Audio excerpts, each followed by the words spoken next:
Picture this. The room is dark. The phone is face down. The world outside has gone quiet. And your mind is pacing, not with worries about tomorrow, not with the usual to-do list.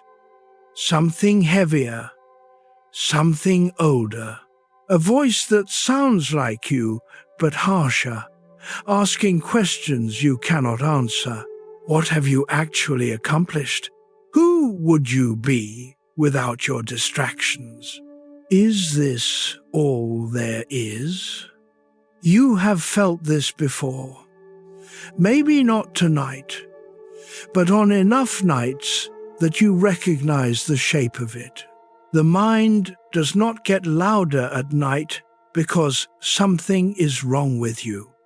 It gets louder because the world finally goes quiet enough for you to hear what has been circling all along. And tonight we are going to sit with that voice. Not to silence it, not to fight it, but to understand where it comes from. Because a German philosopher who lived over a century ago spent his entire life studying this exact feeling. The voice that attacks you when you are alone. The emptiness that arrives after you have checked every box. The sense that meaning has quietly slipped away while you were busy living. His name was Friedrich Nietzsche, and he believed that the mind's nighttime interrogation is not a symptom of failure. It is a signal, a call, an invitation to become something you have been avoiding. This is not going to be a lecture. There will be no vocabulary tests, no footnotes, just a long, slow walk through the questions Nietzsche asked himself and the answers he built from the ruins of certainty. We will meet loneliness, resentment, guilt, shame, the collapse of inherited meaning. We will meet the part of you that refuses easy comfort. And we will meet the discipline Nietzsche called saying yes. Not to everything life brings, but to the fact that you are here, alive, awake at night, carrying this weight. By the end, something may shift. Not because I will give you answers, but because Nietzsche never promised answers. He promised honesty and tools, and a way to stop hating yourself for feeling empty. So let the room stay dark. Let your shoulders drop. You do not need to do anything right now, except listen. And if you fall asleep halfway through, that is fine too. The ideas will be here when you wake. But there is one thing I want you to hold gently as we begin. Nietzsche said that the people who feel the emptiness most acutely are often the ones strong enough to build something from it. Your restlessness is not weakness. It is your mind telling you it is ready for something real. Let us begin. Chapter 2, The Midnight Self-Interrogation. There is a specific hour, not always midnight, but close, when the questions start. They do not arrive as abstract philosophy. They arrive as accusations. You are wasting your life. You have let people down. You are not who you pretended to be. These are not the thoughts you would share at dinner. They are not the thoughts you would write in a journal. They are the thoughts that wait until you are horizontal, in the dark, with no defenses left. Nietzsche called this the hour of self-overcoming. But it does not feel like overcoming. It feels like collapse. He knew this because he lived it. Imagine a man in his 30s, brilliant, isolated, chronically ill. He has walked away from the only career path he knew. He has no close friends. His books sell almost nothing. And every night his mind turns against him.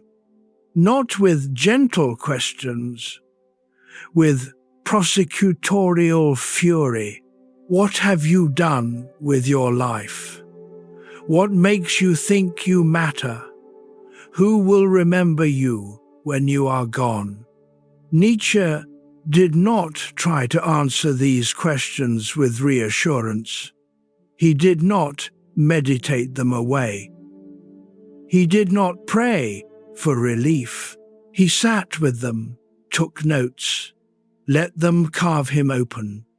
Because he believed that the voice attacking you at night is not your enemy. It is your unmet potential, demanding to be seen. Now, I want you to think of the last time you felt this. Not stress, not anxiety about a deadline, something deeper. A quiet certainty that you are not living the life you were supposed to live. Maybe it was after a long day of productivity, everything checked off the list, and yet hollow. Maybe it was after a good day, laughter with friends, a meal you enjoyed, and still driving home, an emptiness you could not name. This is what Nietzsche called the question beneath the question. You are not asking, did I do enough today? You are asking, does any of this mean anything? And here is the part most people overlook, quietly. The mind does not ask this question to torture you. It asks because it cares. It asks because somewhere years ago you believed life was supposed to add up to something. And now you are old enough to see that it does not add up the way you were promised. The promotions, the house, the family, the achievements, they came, or they did not. But either way, the emptiness remained. Nietzsche saw this in everyone around him.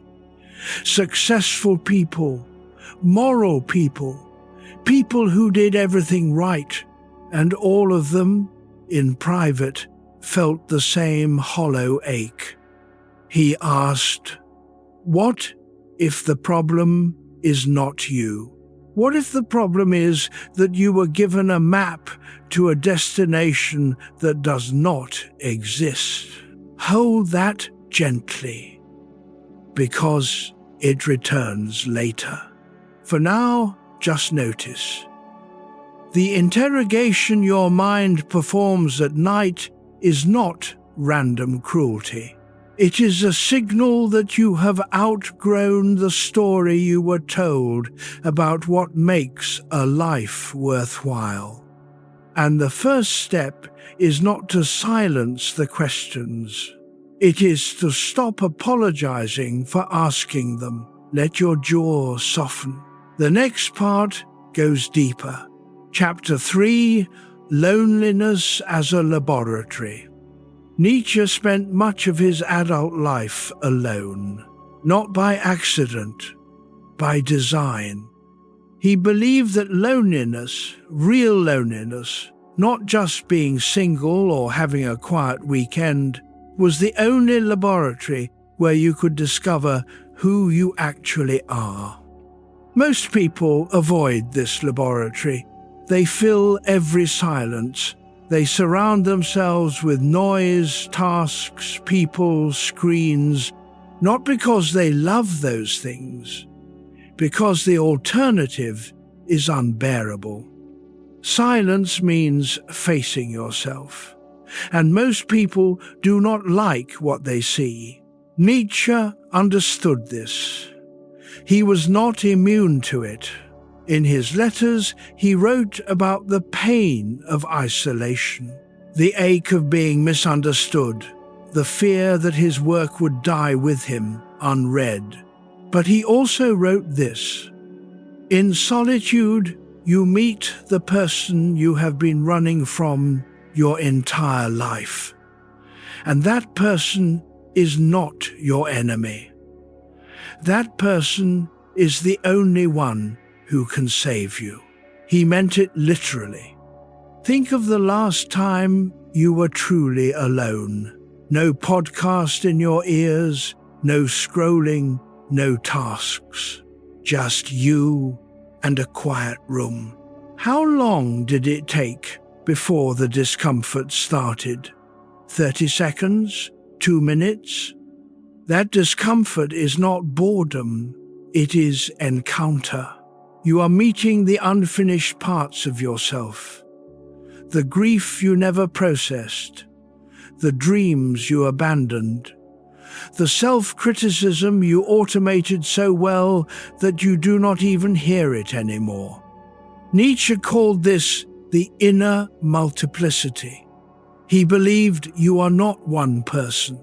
You are a parliament of voices, drives, instincts, memories. And most of them are shouting. In company, in work, in busyness, you can ignore the parliament. The loudest voice wins. Usually the one that keeps you functional, productive, acceptable. But at night, in silence, the other voices demand a turn. The one who never got to grieve. The one who never got to say no. The one who is still angry about something from 10 years ago. Loneliness does not create these voices. It reveals them. And this is where Nietzsche parts ways with most advice you have ever heard. He does not say make friends, or join a community, or stay busy. He says sit in the laboratory. Let loneliness do its work, because the people who cannot be alone with themselves will carry that avoidance into every relationship, every job, every distraction. They will spend their whole lives running, and they will never arrive. I want to tell you about someone who learned this the hard way. A man in his mid-50s, recently retired. He had spent 40 years in a demanding career. Long hours, high stress, but also identity, purpose, a reason to wake up. Retirement was supposed to be freedom. Instead, it felt like exile. The first week, he cleaned the garage, fixed things around the house, caught up on projects. The second week, he started waking at 3 a.m. with a feeling he could not name. Not anxiety about money. He was financially secure. Not fear, just absence. He realized he had no idea who he was when he was not working.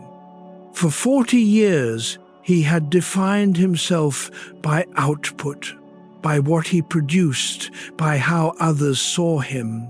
And now, alone in a quiet house with no deadlines, he met the person beneath the role, and he did not recognize him. Nietzsche would say, "Good, now the real work begins." Because that unrecognizable person is not a stranger. He is the part of you that never got to develop. The part that was sacrificed for success. the part that was too inconvenient, too soft, too uncertain to survive in the world you had to navigate. Loneliness gives that part a voice. And here is the uncomfortable truth. Most people will do anything to avoid hearing it. They will remarry immediately after a divorce. They will fill their calendar. They will adopt causes, hobbies, routines, anything to avoid the laboratory. But Nietzsche insists the laboratory is not optional. If you want to become who you actually are, not who you were trained to be, not who others expect, you have to sit in the loneliness until it stops feeling like punishment and starts feeling like clarity. This does not mean you must be a hermit. It means you must learn to be alone with yourself without reaching for an escape. Even 10 minutes, even once. Just you. No phone, no task, no distraction, and in that silence, notice what rises. Not to fix it, just to see it. Because what you see in loneliness is what you carry everywhere else. And once you see it, you can choose what to do with it. Notice the weight of your body where it rests. We are not done with loneliness yet. But we can pause here. The next idea will meet this one. Chapter 4, The Death of Meaning. Nietzsche wrote one of the most famous sentences in philosophy. God is dead. People misread it constantly. They think he was celebrating or attacking religion or making an edgy provocation. He was not. He was diagnosing. He was saying, the thing that held meaning together for centuries, the belief in a cosmic order, a divine plan, a moral universe, has quietly collapsed. And most people have not noticed yet. But they feel it at night, in the gap between accomplishment and satisfaction. They feel the absence of a story that makes sense of suffering. Let me say that again, slower. For most of human history, people had a framework. If you suffered, it meant something. It was a test, a lesson, a path to salvation or enlightenment or honor. The suffering had a place in the story. But what happens when the story dissolves? What happens when you suffer? Not because of sin, not because of karma, not because of a divine test, but because life is arbitrary and indifferent. You work hard and get laid off. You are faithful and get betrayed. You follow the rules and still get sick. And there is no narrator explaining why. No cosmic accountant balancing the books. Just events and you. And the question, what now? This is what Nietzsche meant by the death of God. Not that people stopped going to church, but that the architecture of meaning, the thing that made life feel purposeful even when it was hard, crumbled. And most people are living in the ruins without realizing it. They still use the language of meaning. Everything happens for a reason. What does not kill you makes you stronger. It is all part of the plan. but they do not believe it. Not really. At 2 a.m., when the platitudes fall away, they know the truth. There is no plan. There is no reason. There is just what happened and what you do next. And that realization is terrifying. Because if life has no built-in meaning, then you are responsible for creating it. And most people were never taught how. Nietzsche saw this as the central crisis of modern life. Not poverty, not war, not disease, meaninglessness. The slow, creeping sense that nothing you do actually matters in any lasting way. You can distract yourself from it. You can numb it. You can pretend the old stories still work.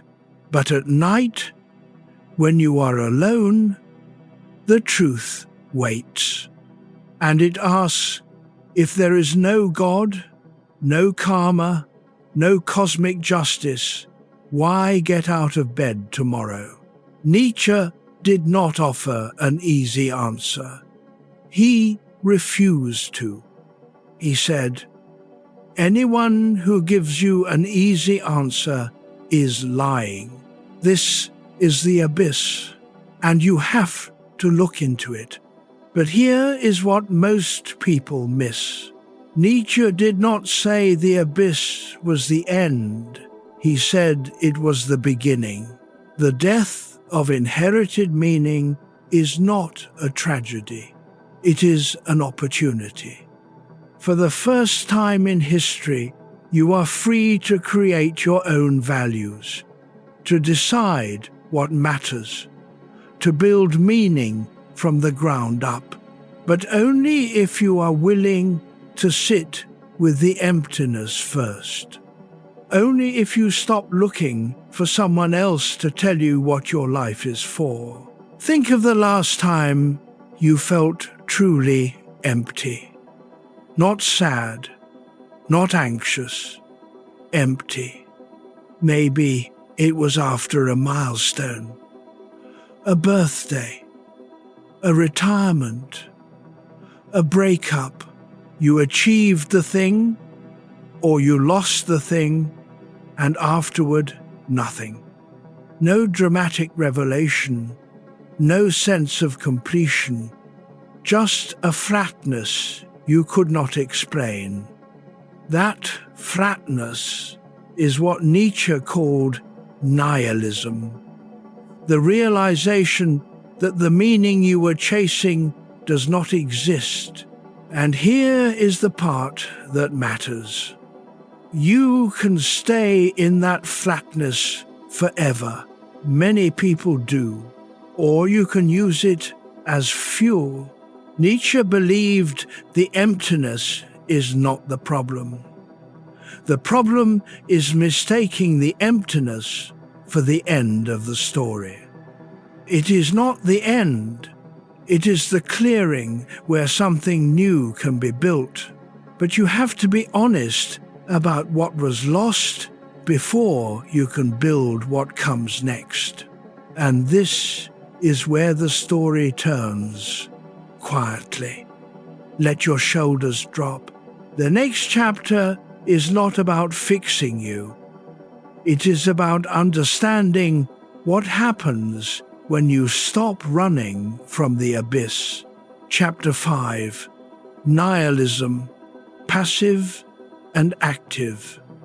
Nihilism is not one thing. It has two faces. Nietzsche called them passive nihilism and active nihilism. Most people only know the first one. Passive nihilism is the feeling that nothing matters, so why bother? It is the shrug, the resignation, the quiet surrender to meaninglessness. You go through the motions, work, eat, sleep, repeat. But there is no spark, no purpose, no sense that any of it is building towards something. You are not depressed. You are functional. You show up, you smile when expected. But inside, a voice keeps saying, "What is the point?" And you have no answer. This is the nihilism most people live with. And it is exhausting, because it is not honest despair, it is low-grade hopelessness stretched over decades. You are waiting for meaning to arrive from somewhere else. A relationship, a promotion, a revelation, a sign, but it never comes. So you keep waiting. And the years pass. Nietzsche saw this everywhere. In people who claimed to believe in God but lived as if nothing mattered. In people who preached morality but felt no moral fire. In people who accumulated achievements but felt no pride. They were nihilists. They just did not know it yet. But then there is the second kind, active nihilism. Active nihilism is the choice to destroy the old meaning so you can build something new. It is not giving up. It is clearing the ground. Nietzsche wrote that the strongest people are not the ones who never lose meaning. They are the ones who lose it completely and then create it from scratch. This is not a gentle process. It means looking at everything you were taught to value and asking, do I actually care about this, or did I just inherit the caring? It means realizing that most of your goals were not yours. They were assigned by parents, by culture, by the invisible pressure to be normal, successful, acceptable. And once you see that, you cannot unsee it. The career you built might have been someone else's dream. The marriage you stayed in might have been obligation, not love. The beliefs you defend might be armor, not truth. Active nihilism is the willingness to let all of that burn. Not because you hate it, but because you are ready to build something that is actually yours. I want to tell you about someone who lived this. A woman in her early 40s. Successful by every measure. Good job, good marriage, 2 kids. The life she was supposed to want. And one morning, she woke up and realized she felt nothing. Not sadness, not anger, just absence. She loved her children, she respected her husband, she was good at her job. But somewhere along the way, she had stopped asking herself what she wanted. She had become a perfect machine for meeting expectations, and the machine was empty. For months, she tried to fix it. Therapy, exercise, meditation, new hobbies. Nothing changed. Because the problem was not that she was broken. The problem was that she was living a life she had never chosen. She had inherited the script: get married, have kids, build a career, be good, and she had performed it flawlessly. But the script was not hers. It was a borrowed meaning, and borrowed meaning always runs out. So she made a choice. Not impulsively, not dramatically. She sat with the emptiness until it stopped feeling like failure and started feeling like information. And then she asked, if I could start over, knowing what I know now, what would I actually want? The answer was not what she expected. She did not want to leave her family. She did not want to quit her job. She wanted permission to stop pretending the life she had was the life she wanted. She wanted to grieve the version of herself she had sacrificed to fit the mold. And she wanted to start building meaning that was hers, even if it looked nothing like success from the outside. This is active nihilism, not destruction for its own sake, destruction as preparation for creation. And here is what Nietzsche would say to you if you are in that place right now. The emptiness you feel is not evidence that you failed, it is evidence that you are ready for something real. But you have to let the borrowed meaning die before the real meaning can be born. And that death is not pleasant. It is not Instagram-worthy. It will not make sense to anyone who has not been there, but it is the only way through. Because passive nihilism is slow death. Active nihilism is painful rebirth. And the people who make it to the other side, the ones who build their own meaning from nothing, they are the ones who become most alive.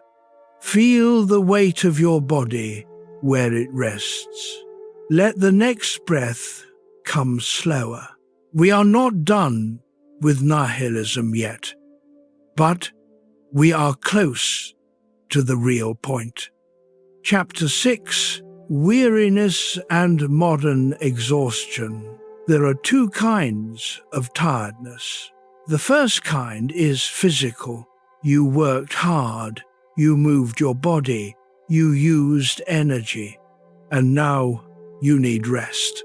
This tiredness feels clean. You lie down and sleep comes easy. But there is a second kind, the kind that does not go away with sleep. You wake up tired, you go to bed tired, you rest all weekend and still feel heavy. This is not physical exhaustion, it is existential weariness. And Nietzsche knew it well.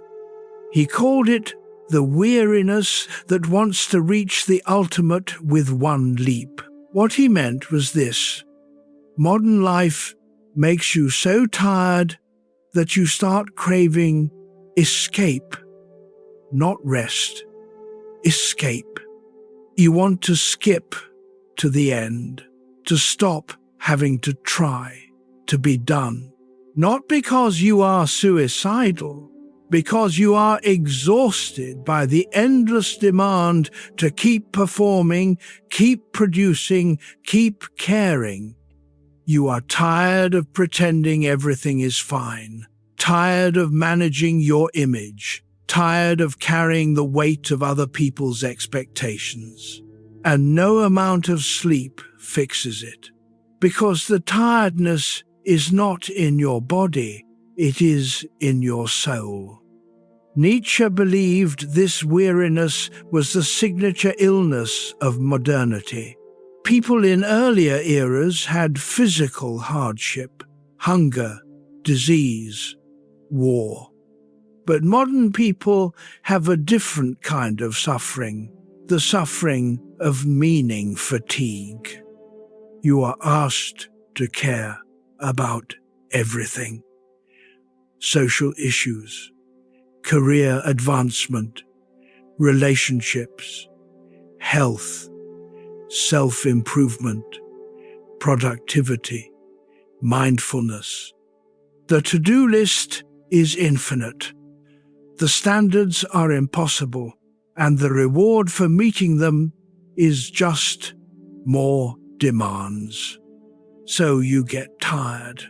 Not tired of working, tired of the constant performance of being a person who is winning at life. And at night, that tiredness settles into your chest like a weight you cannot name. Let me ask you something. When was the last time you felt truly rested? Not just got 8 hours of sleep, but truly rested, light, unburdened?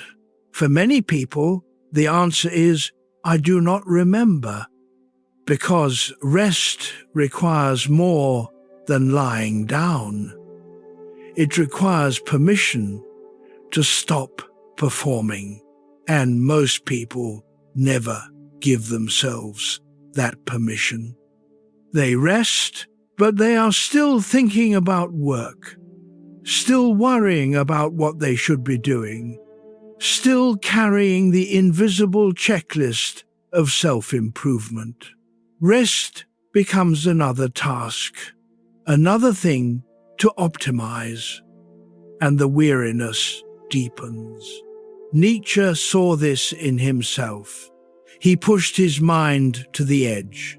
He wrote for hours every day, alone, in chronic pain, with failing eyesight, and he knew the cost. In his later letters, he wrote about a fatigue so profound that even thinking felt like lifting stones. Not because he was lazy, because he had poured everything into his work and had nothing left. He was not writing this as a warning. He was writing it as observation. This is what happens when you live intensely, when you care deeply, when you refuse to numb yourself.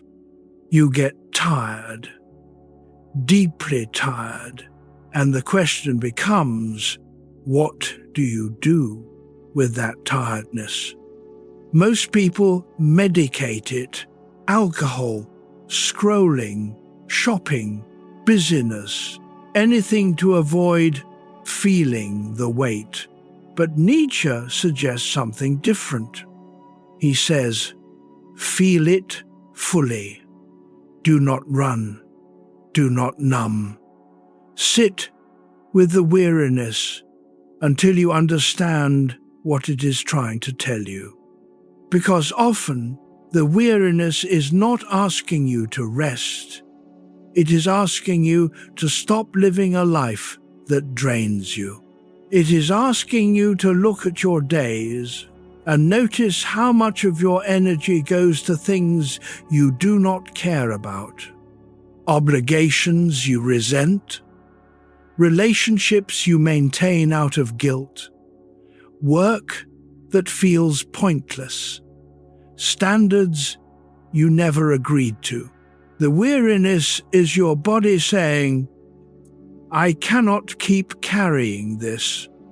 And here is the part most people overlook, quietly.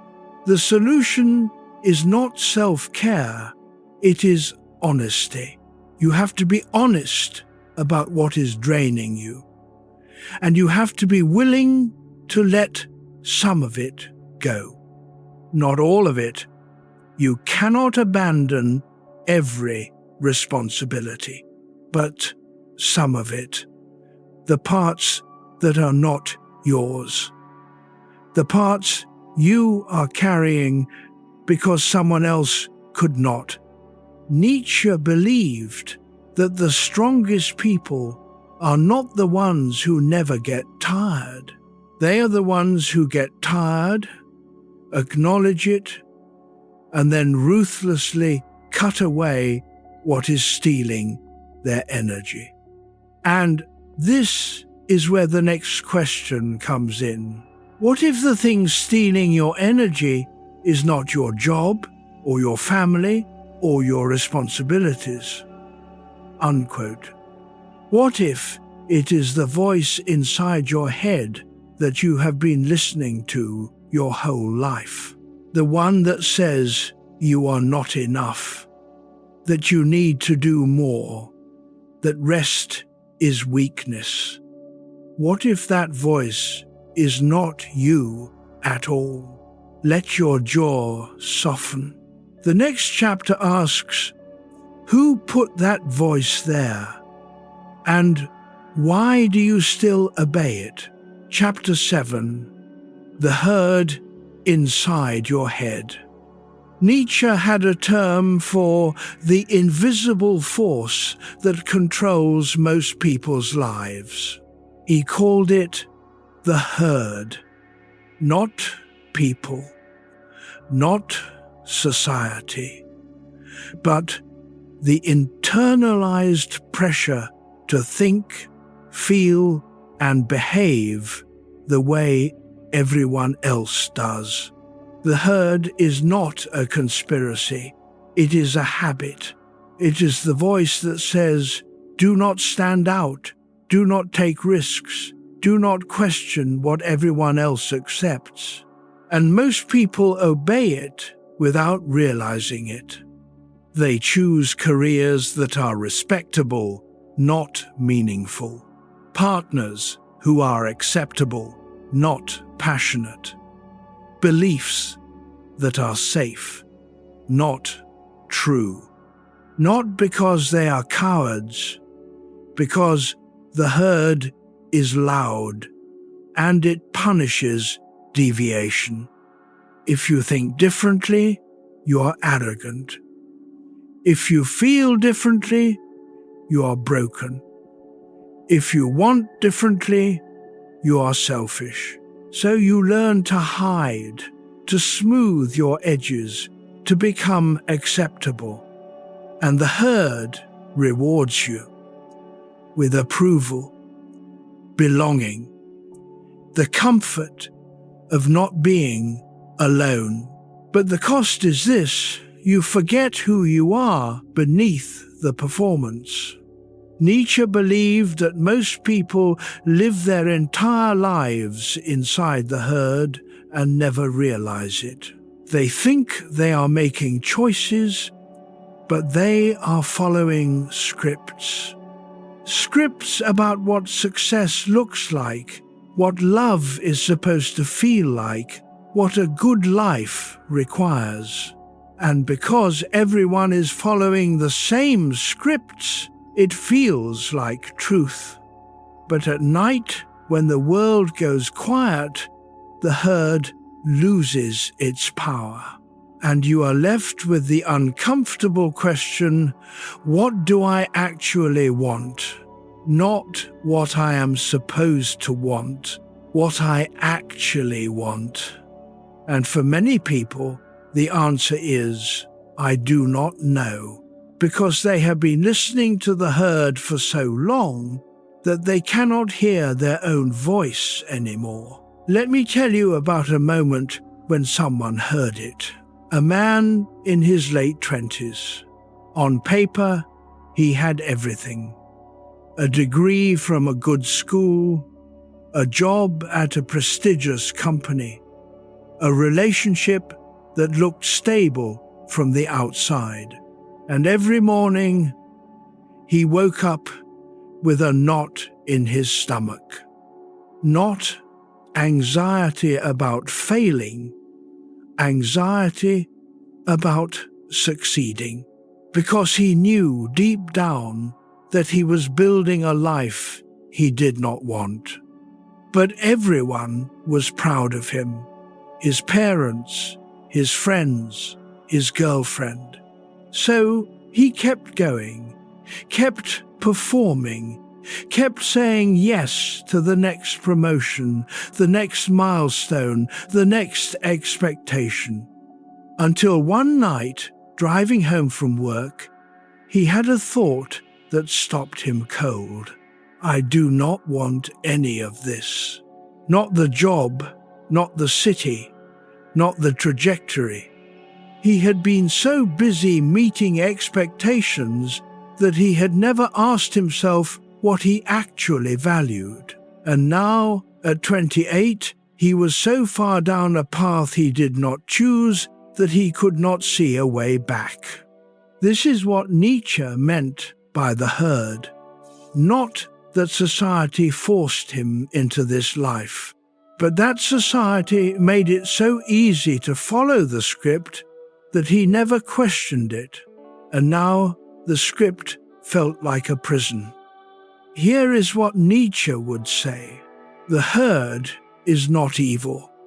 It is just average. It optimizes for safety, not greatness, comfort, not truth. And if you want to live an average life, the herd will carry you all the way to the grave. But if you want to live your own life, you have to leave the herd. Not physically, not by becoming a rebel for the sake of rebellion, but internally, by learning to hear the difference between your voice and the voice you inherited. And this is harder than it sounds, because the herd is not just out there, it is inside your head. Every time you judge yourself, ask, is this my judgment or the herd's?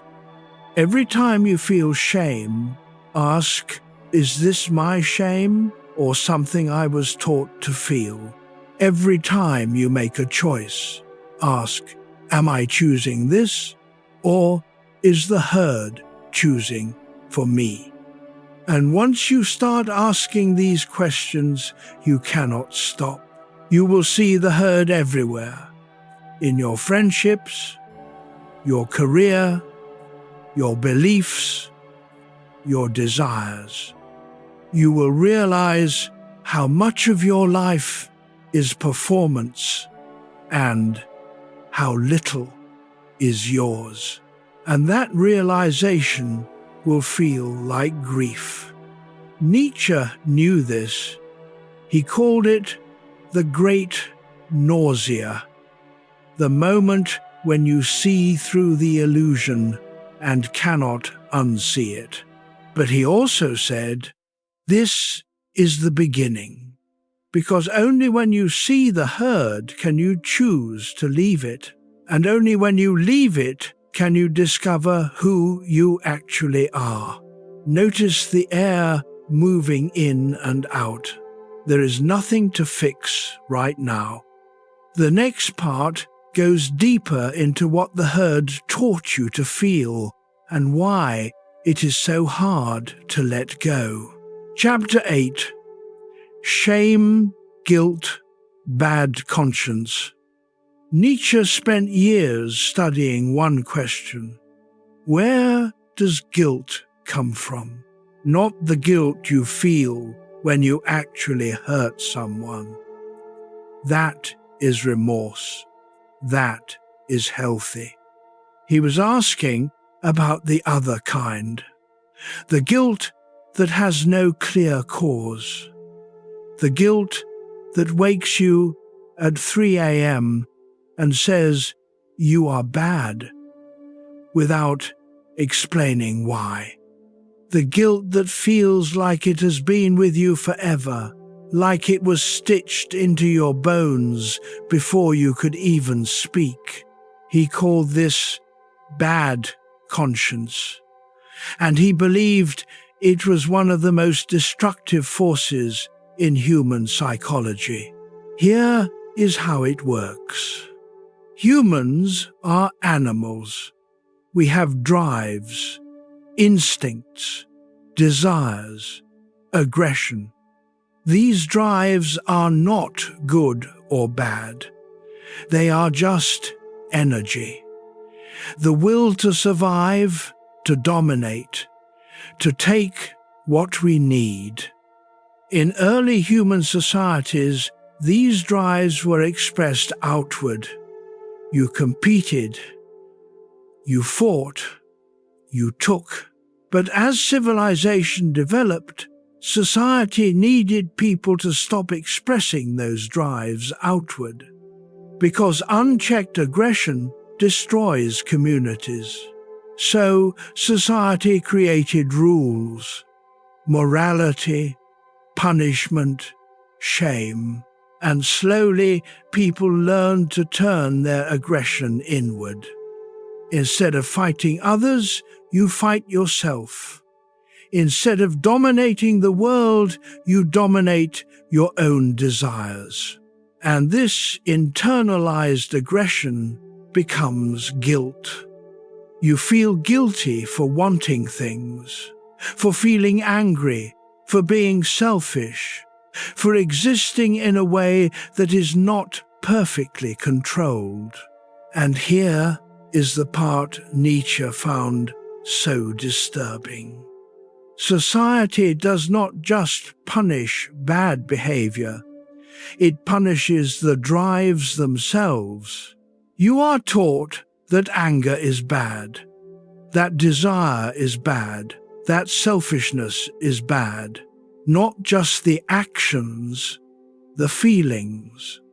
So you learn to police your own thoughts, to feel ashamed of wanting more, to feel guilty for not being grateful enough.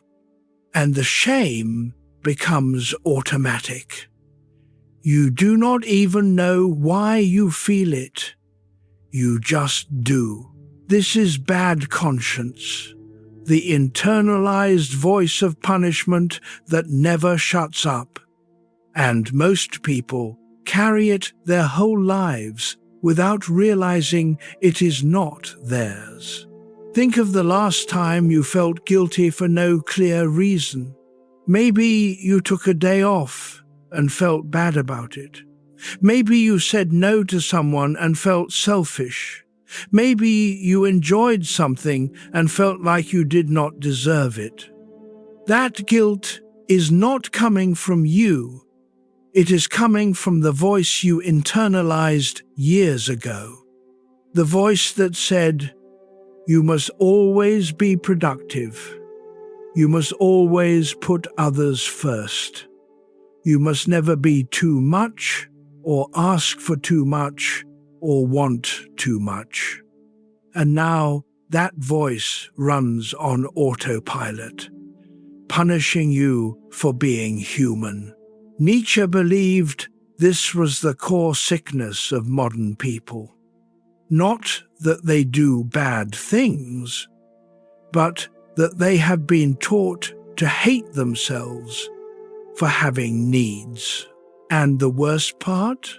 The guilt serves no one. It does not make you a better person. It does not protect anyone. It just drains you, slowly, over decades, until you wake up one day and realize you have spent your whole life apologizing for existing. Let me tell you about someone who learned this late. A woman in her 60s. A mother, a grandmother, a woman everyone described as kind. She had spent her entire life putting others first. Her husband, her children, her friends. She never complained, never asked for help, never said, "I need something," and everyone loved her for it. But inside, she was exhausted, not tired, exhausted, because she had been taught from childhood that her needs were inconvenient, that taking up space was selfish, that love meant sacrifice, and she had believed it for 60 years. Until one afternoon, sitting alone in her kitchen, she realized something. She could not remember the last time she had done something just because she wanted to. Every choice, every day, every moment, shaped by what others needed, what others expected. And she felt a wave of grief so strong she had to sit down. Not grief for what she had lost, grief for the person she never got to be. The version of herself who was allowed to want things, to say no, to take up space without apologizing. Nietzsche would say, "This is the cost of bad conscience. You spend your life serving a morality that was never designed to make you free. It was designed to make you obedient. And the people who internalize it the most completely are often the kindest, most conscientious people. The ones who feel every failure as a moral flaw. The ones who believe rest is laziness.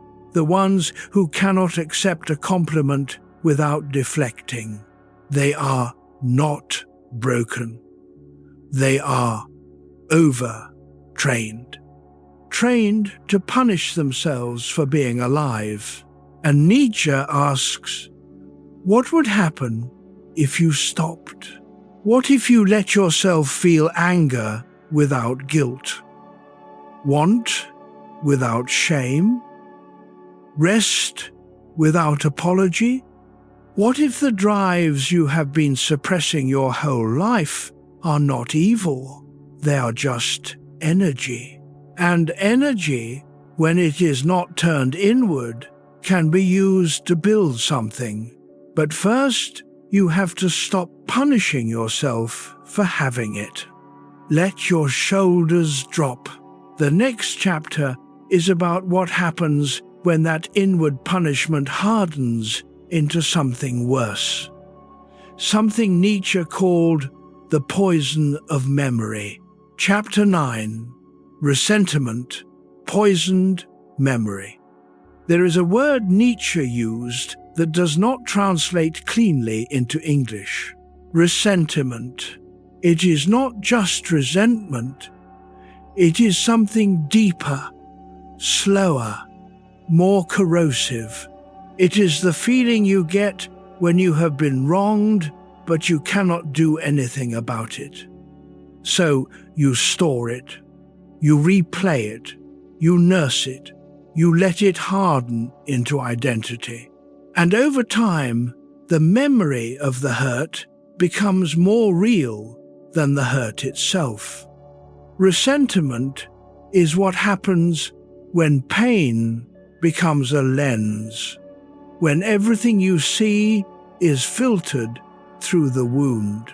And Nietzsche believed it was one of the most dangerous forces in human psychology, because it does not just hurt the person who wronged you, it poisons you.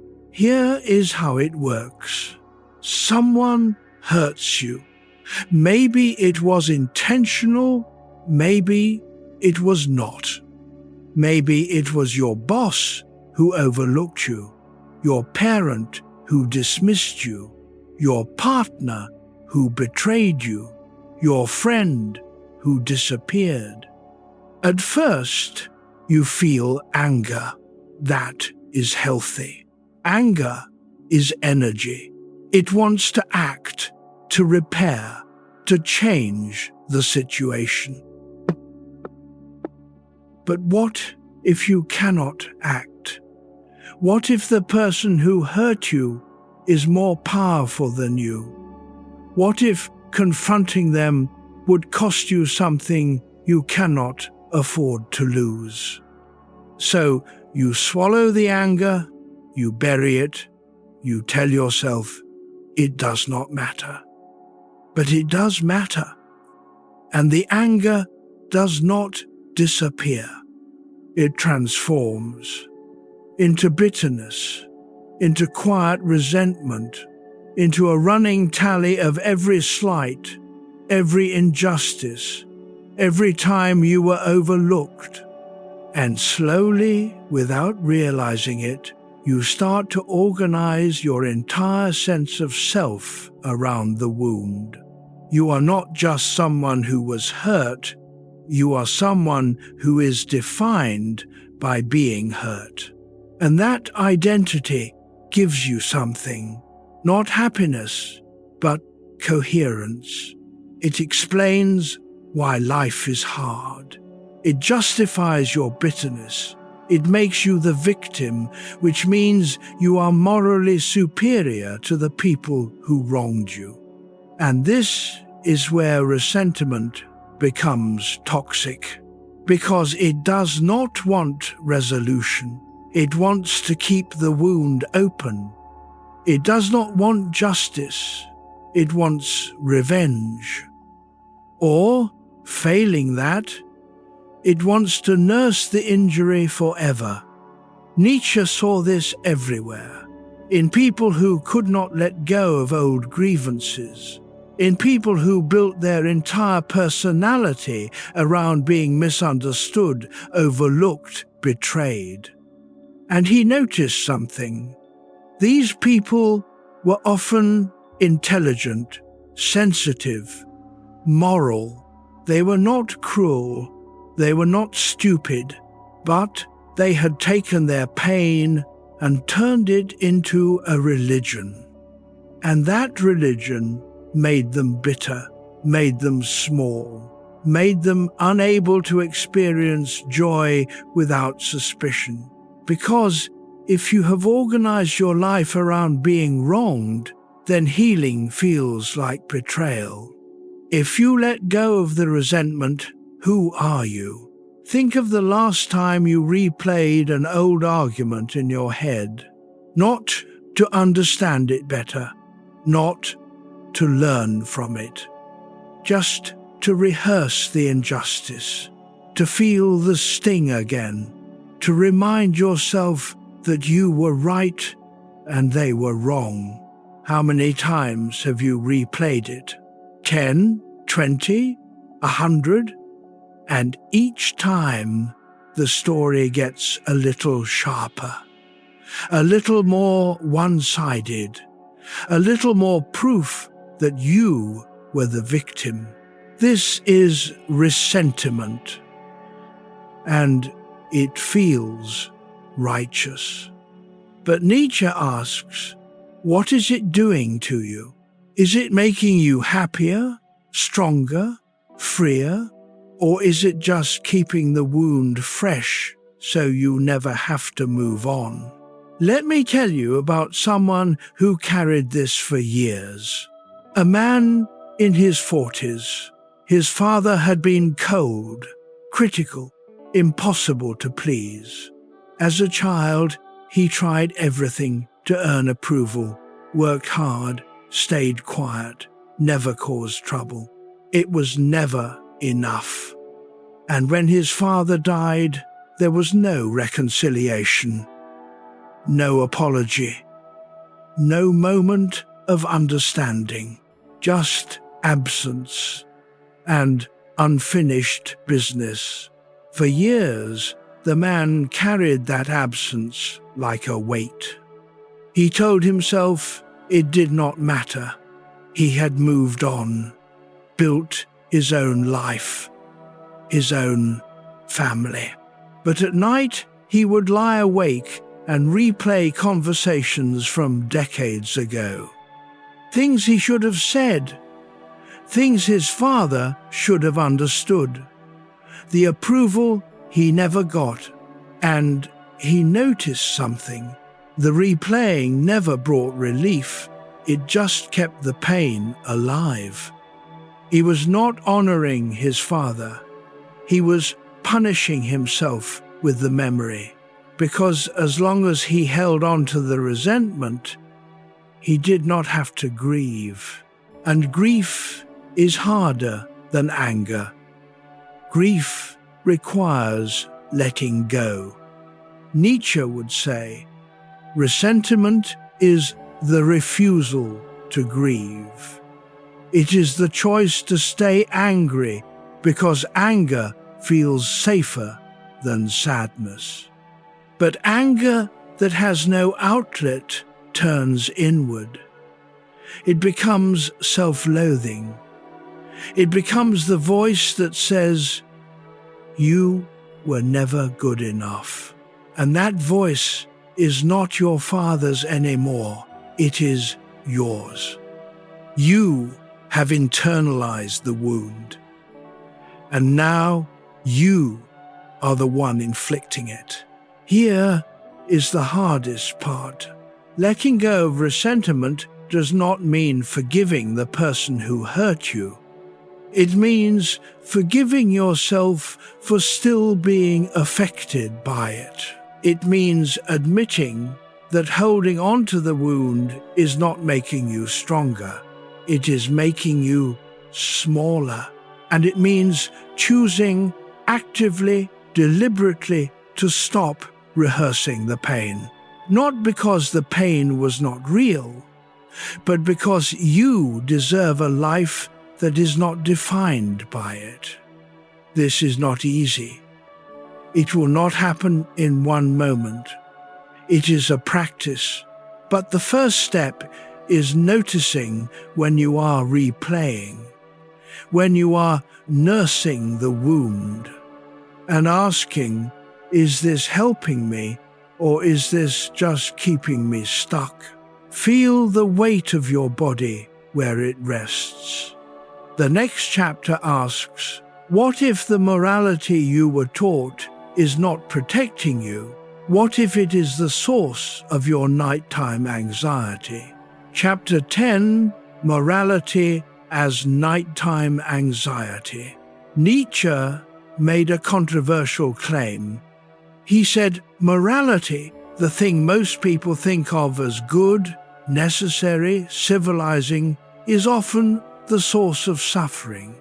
Not because right and wrong do not exist, but because most people are living by a morality they did not choose. A morality that was installed in childhood, enforced through shame, and never questioned. And at night, when your defenses are down, that morality turns into anxiety. Let me explain. Most people think of morality as a guide, a set of principles that help you make good choices. But Nietzsche saw it differently. He saw morality as a control system, a way to make people obedient, predictable, and self-policing. And the way it works is through fear. Fear of being bad, fear of being selfish, fear of being judged. You are not taught to ask, what do I value? You are taught to ask, what will people think? And that fear becomes your compass. You make choices not because they are right for you, but because they are safe, acceptable, morally approved. And over time, you lose the ability to tell the difference between what you believe and what you were taught to believe. And this is where the nighttime anxiety comes in. Because at night, when the world is quiet, your mind starts reviewing the day, and it asks, did I do the right thing? Not, did I act in alignment with my values, but did I meet the moral standard? And if the answer is no, or even if you are unsure, the anxiety starts. You replay conversations. You second-guess decisions. You wonder if you were too selfish, too harsh, too much. And the more you replay, the more guilty you feel, even if you did nothing wrong. This is morality functioning as anxiety, and most people never question it. They think the anxiety is proof that they care, that they are good people. But Nietzsche asks, what if the anxiety is not protecting you? What if it is just punishing you? Think of the last time you felt guilty after setting a boundary. You said no to someone. You protected your time. You chose yourself. And immediately the voice started. That was selfish. You should have helped. What kind of person says no? But here is the question Nietzsche would ask. Is that voice yours? Or is it the morality you inherited? And more importantly, is it making you a better person? Or Is it just making you more obedient? Let me tell you about someone who realized the difference. A woman in her 30s. She had been raised in a family where being good meant being selfless. Put others first. Do not complain. Do not ask for too much. And she had internalized that morality completely. She was the friend who always said yes, the employee who stayed late, the daughter who never caused trouble. And everyone thought she was wonderful, kind, generous, good. But inside, she was exhausted and resentful, because she was not being generous, she was being obedient. She was following a rule that said her needs did not matter, and she had believed it for so long that she did not even see it as a rule. She thought it was just how to be good. Until one day she said no to a friend who asked for a favor, a small thing, but something she did not want to do, and the guilt was immediate, crushing. She spent the whole night replaying the conversation, wondering if she had been selfish, wondering if her friend hated her now. But then she asked herself a question. What if saying no was not selfish? What if it was honest? What if the real problem was not her boundary, but the morality that taught her boundaries were bad? And once she asked that question, everything shifted. She started seeing the morality she had inherited not as truth, but as training. Training to be convenient, to never inconvenience others, to disappear when needed. And she realized that is not goodness. That is obedience. Nietzsche believed that most people confuse the two. They think being good means following the rules, pleasing others, never causing trouble. But real goodness, what he called noble morality, is different. It is not about obedience. It is about integrity. It is asking, what do I value? And then living in alignment with those values, even when it is inconvenient, even when others disapprove. This does not mean being cruel. It does not mean ignoring the needs of others. It means being honest about what you want, what you can give, what you cannot. And it means accepting that some people will call that selfishness, because to them, goodness means compliance, and anything that breaks compliance feels like betrayal. But Nietzsche insists, if your morality is making you anxious, exhausted, and resentful, it is not serving you. It is controlling you. And the first step to freedom is noticing when the guilt is not yours, when it is just the voice of a morality you never agreed to. Notice the air moving in and out. Let the next breath come slower. The next chapter goes deeper into one specific way this morality shows up. The voice that tells you to deny yourself, to be smaller, to earn your worth through suffering. Chapter 11. Ascetic Ideals and Self-Denial. Nietzsche spent years analyzing a specific kind of morality, the morality that says, deny yourself, suffer, prove your worth through discipline and sacrifice. He called it the ascetic ideal, and he believed it was one of the most powerful and destructive forces in human culture. Here is how it works. From a young age, you are taught that self-denial is noble. Do not eat too much.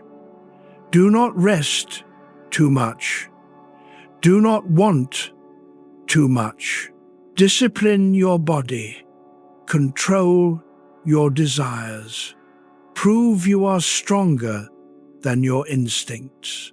And if you fail, if you give in to comfort or pleasure or rest, you are weak.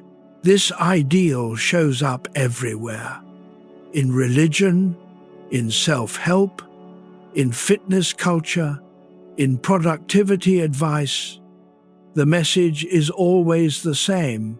Your value comes from how much you can endure, how much you can sacrifice, how much you can deny yourself. And on the surface, this sounds noble. It sounds like strength. But Nietzsche saw something darker. He saw that the ascetic ideal teaches people to hate their own bodies, to see pleasure as sin, to see rest as laziness, to see desire as weakness. And slowly, over time, people internalize this hatred. They do not just deny themselves occasionally, they build their entire identity around self-denial. They are proud of how little they sleep, how hard they work, how much they can endure, and they judge anyone who does not do the same. This is the ascetic ideal in action, and it is exhausting, because it is not about health. It is about proving you are better than your body, better than your needs, better than other people, and that proving never ends. Think of the last time you felt guilty for resting. You took a nap, or you skipped a workout, or you said no to a social event because you were tired. And immediately the voice started. You are lazy. You are not trying hard enough. You are wasting time.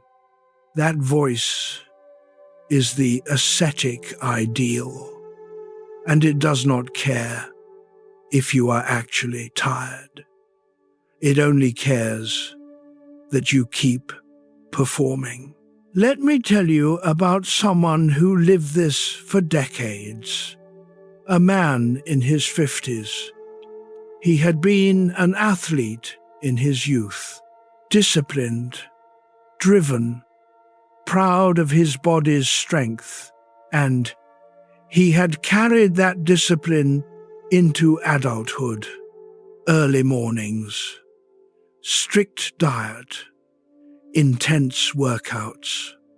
Everyone admired him. He looked great. He had energy. He seemed unstoppable. But inside, he was collapsing. His body was sending signals. Pain in his joints, fatigue that did not go away, a sense of burnout that no amount of discipline could fix. But he ignored the signals, because the ascetic ideal said, push through. Pain is weakness leaving the body. Rest is for the weak. And he believed it, until his body stopped cooperating. One morning he woke up and could not get out of bed, not because of injury, because his nervous system had shut down. His doctor called it burnout. He called it betrayal, because he had done everything right. He had been disciplined. He had denied himself rest, comfort, indulgence, and his body had failed him anyway. Except it had not failed him. It had been trying to protect him, and he had ignored it. Nietzsche would say, this is what the ascetic ideal does. It teaches you to see your body as the enemy, as something to be conquered. And when your body asks for rest, you hear it as weakness. But rest is not weakness. Rest is wisdom. Your body knows when it needs to stop. Your mind knows when it needs silence. Your heart knows when it needs gentleness. The ascetic ideal teaches you to override all of that, to prove you are stronger than your needs. But strength is not the same as endurance, and endurance is not the same as health. Real strength is knowing when to stop, when to rest, when to say, this is enough. And that kind of strength, the strength to honor your limits, is much harder than pushing through, because pushing through is praised, resting is judged. But Nietzsche insists the ascetic ideal is a lie. It is not making you stronger, it is making you brittle, and the people who live by it the longest often break the hardest. Here is the part that matters. You do not have to become indulgent. You do not have to abandon discipline. But you have to stop using discipline as a weapon against yourself. You have to stop proving your worth through suffering, because worth is not earned. It is inherent. You do not have to deny yourself to deserve rest. You do not have to punish yourself to deserve comfort. You are allowed to be human, to have needs, to stop when you are tired. And the voice that says otherwise is not your voice. It is the ascetic ideal, and it is old, and it is wrong. Let your jaw soften. The next chapter turns towards something Nietzsche believed was buried underneath all the morality, all the guilt, all the self-denial. A quiet energy, a force that drives everything you do, even when you do not see it. Chapter 12, Will to Power, Quiet Energy. Nietzsche is famous for one phrase, the will to power. People misunderstand it constantly. They think it means domination, aggression, the desire to control others. But that is not what Nietzsche meant. He meant something quieter, something more fundamental. The will to power is the drive to grow, to become more than you are, to overcome resistance. It is not about power over others, it is about power over yourself, over your limits, over your fears. It is the energy that makes you get out of bed even when you are tired, the force that makes you try again after failing, the impulse to create, to build, to make something where there was nothing. Nietzsche believed this drive is at the core of everything alive. Plants grow toward light, animals fight to survive, humans create meaning. All of it is will to power, the refusal to stay static, the insistence on becoming. And he believed that when this drive is blocked, people get sick. Not physically sick, existentially sick.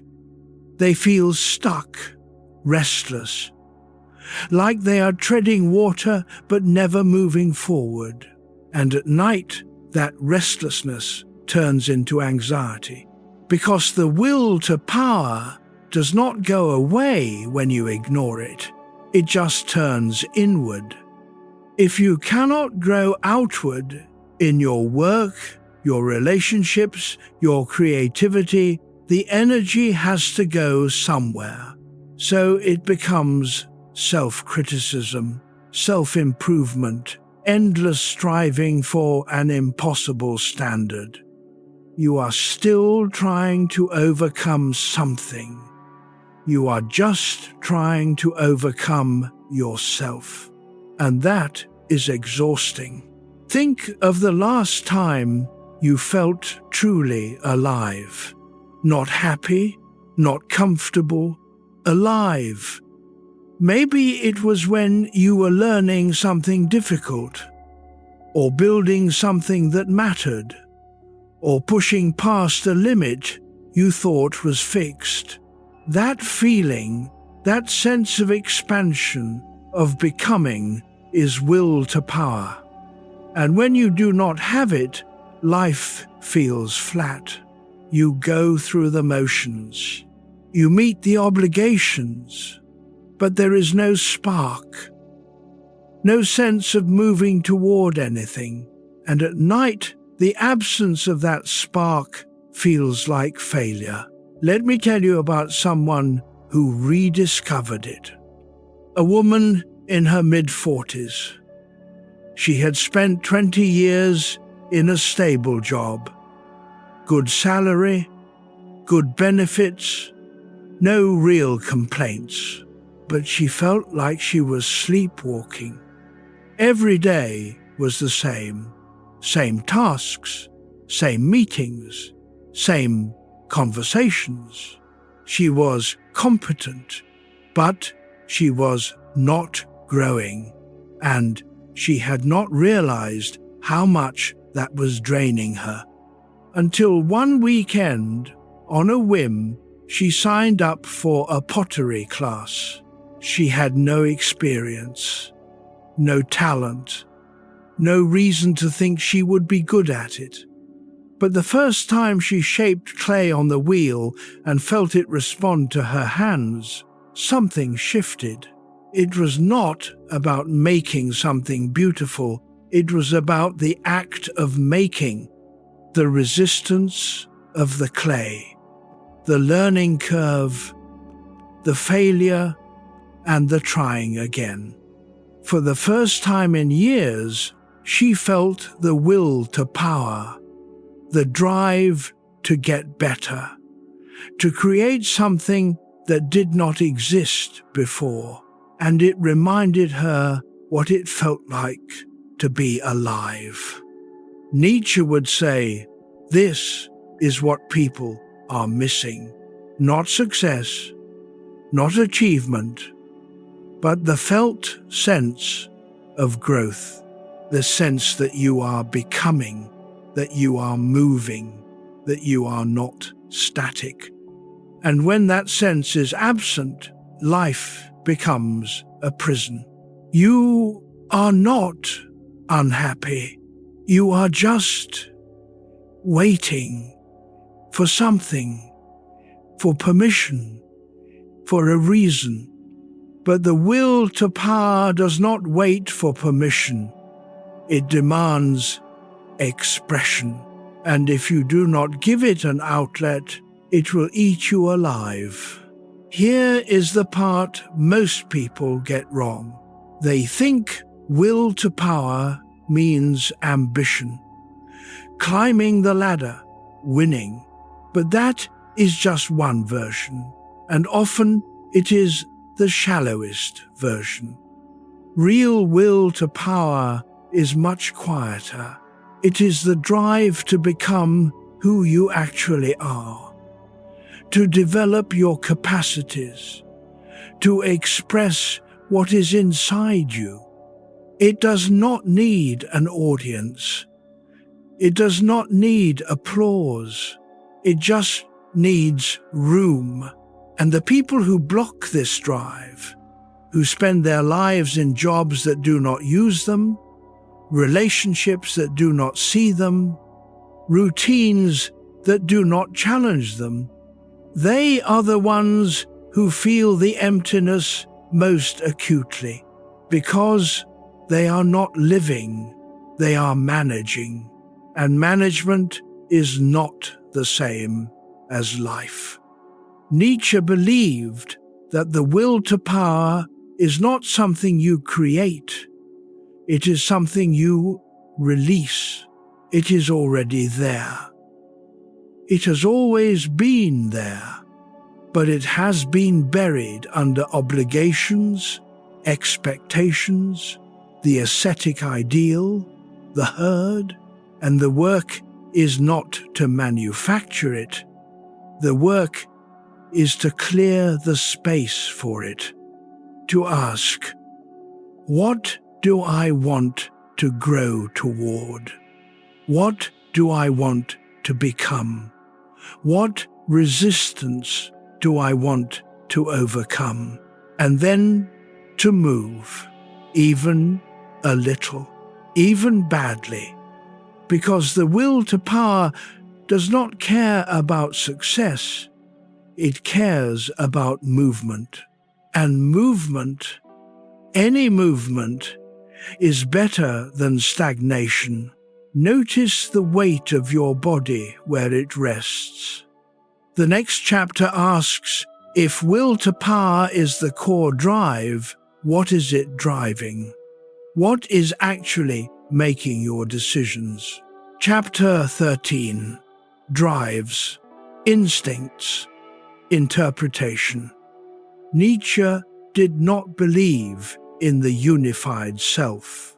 He did not think you are one person with one will, one voice, one coherent identity. He thought you are a collection of drives, competing forces, each one wanting something different. The drive for safety, the drive for status, the drive for comfort, the drive for meaning. And these drives do not work together. They fight. One part of you wants to take the risk. Another part wants to stay safe.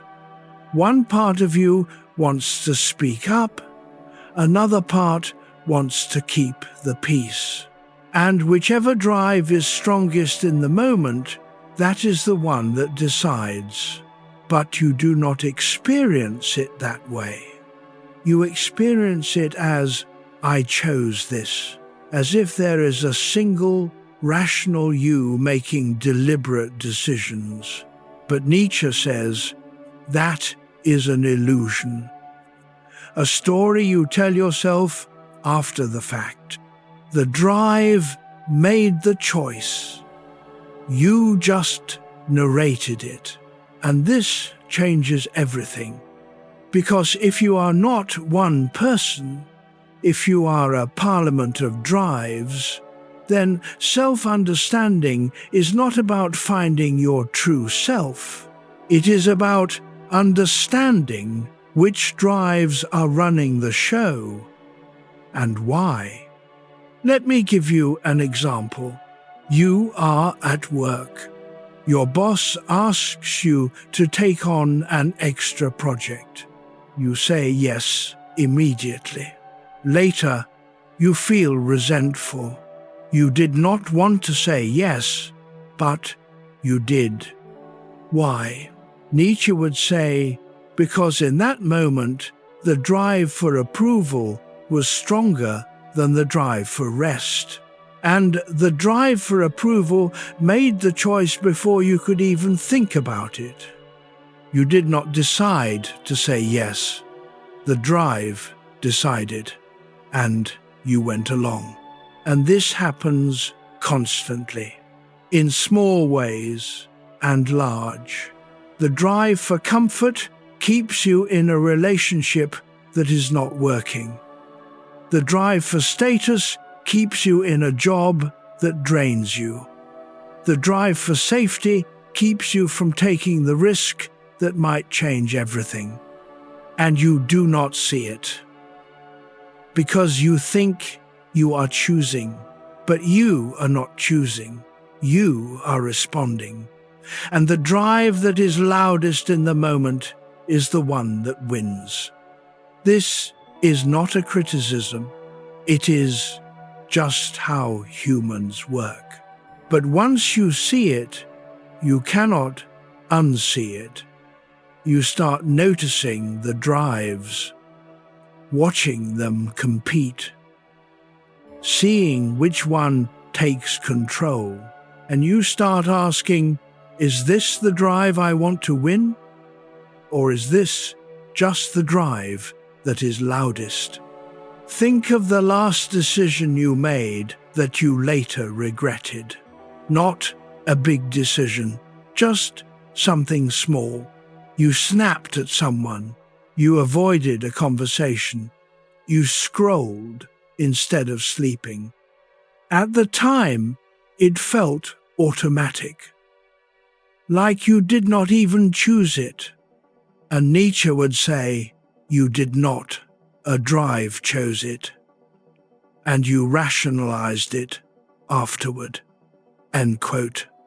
End quote. End quote. End quote. End quote. But here is where it gets interesting. If you are a collection of drives, then self-mastery is not about suppressing the drives. It is about understanding them, noticing them, and deciding which ones you want to feed. Because drives are not fixed. They are habits. And habits can be trained.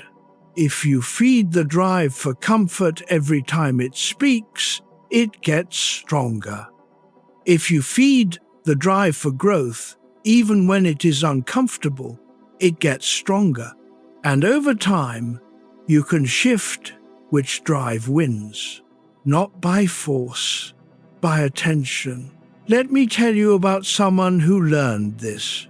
A man in his late 30s. He had a habit of avoiding difficult conversations.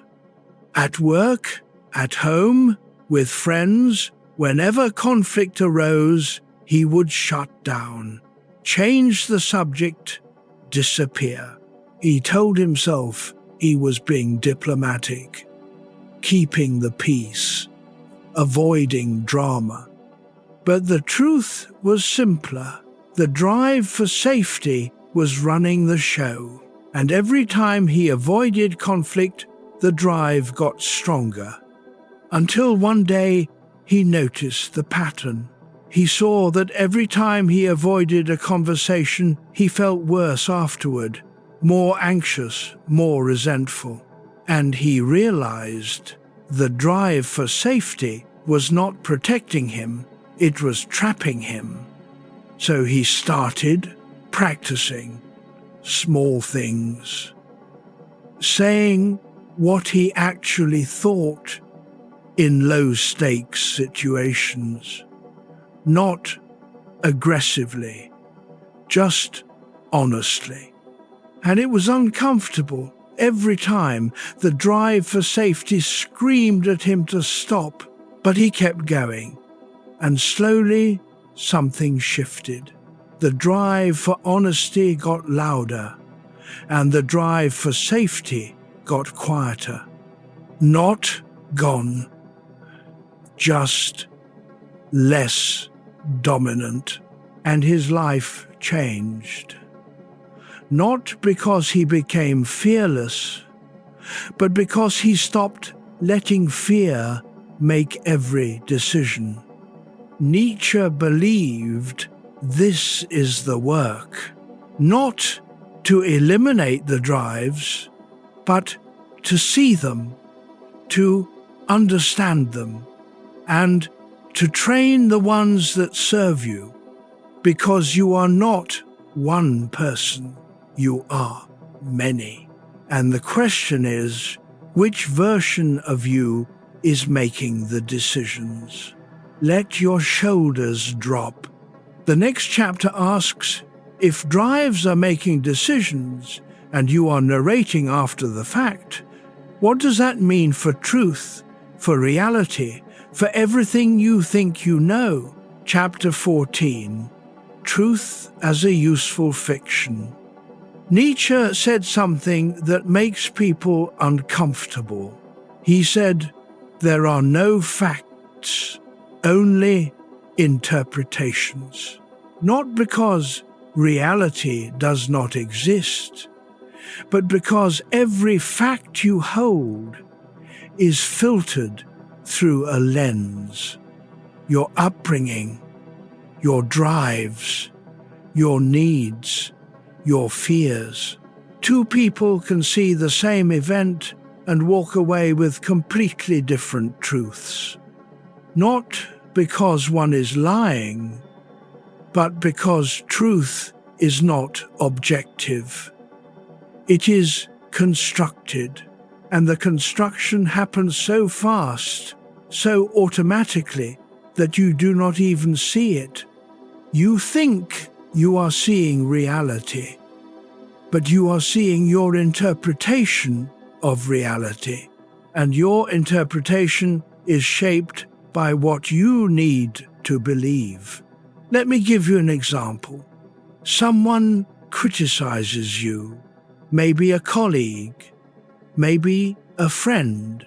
One person hears that criticism and thinks, they are right, I need to improve.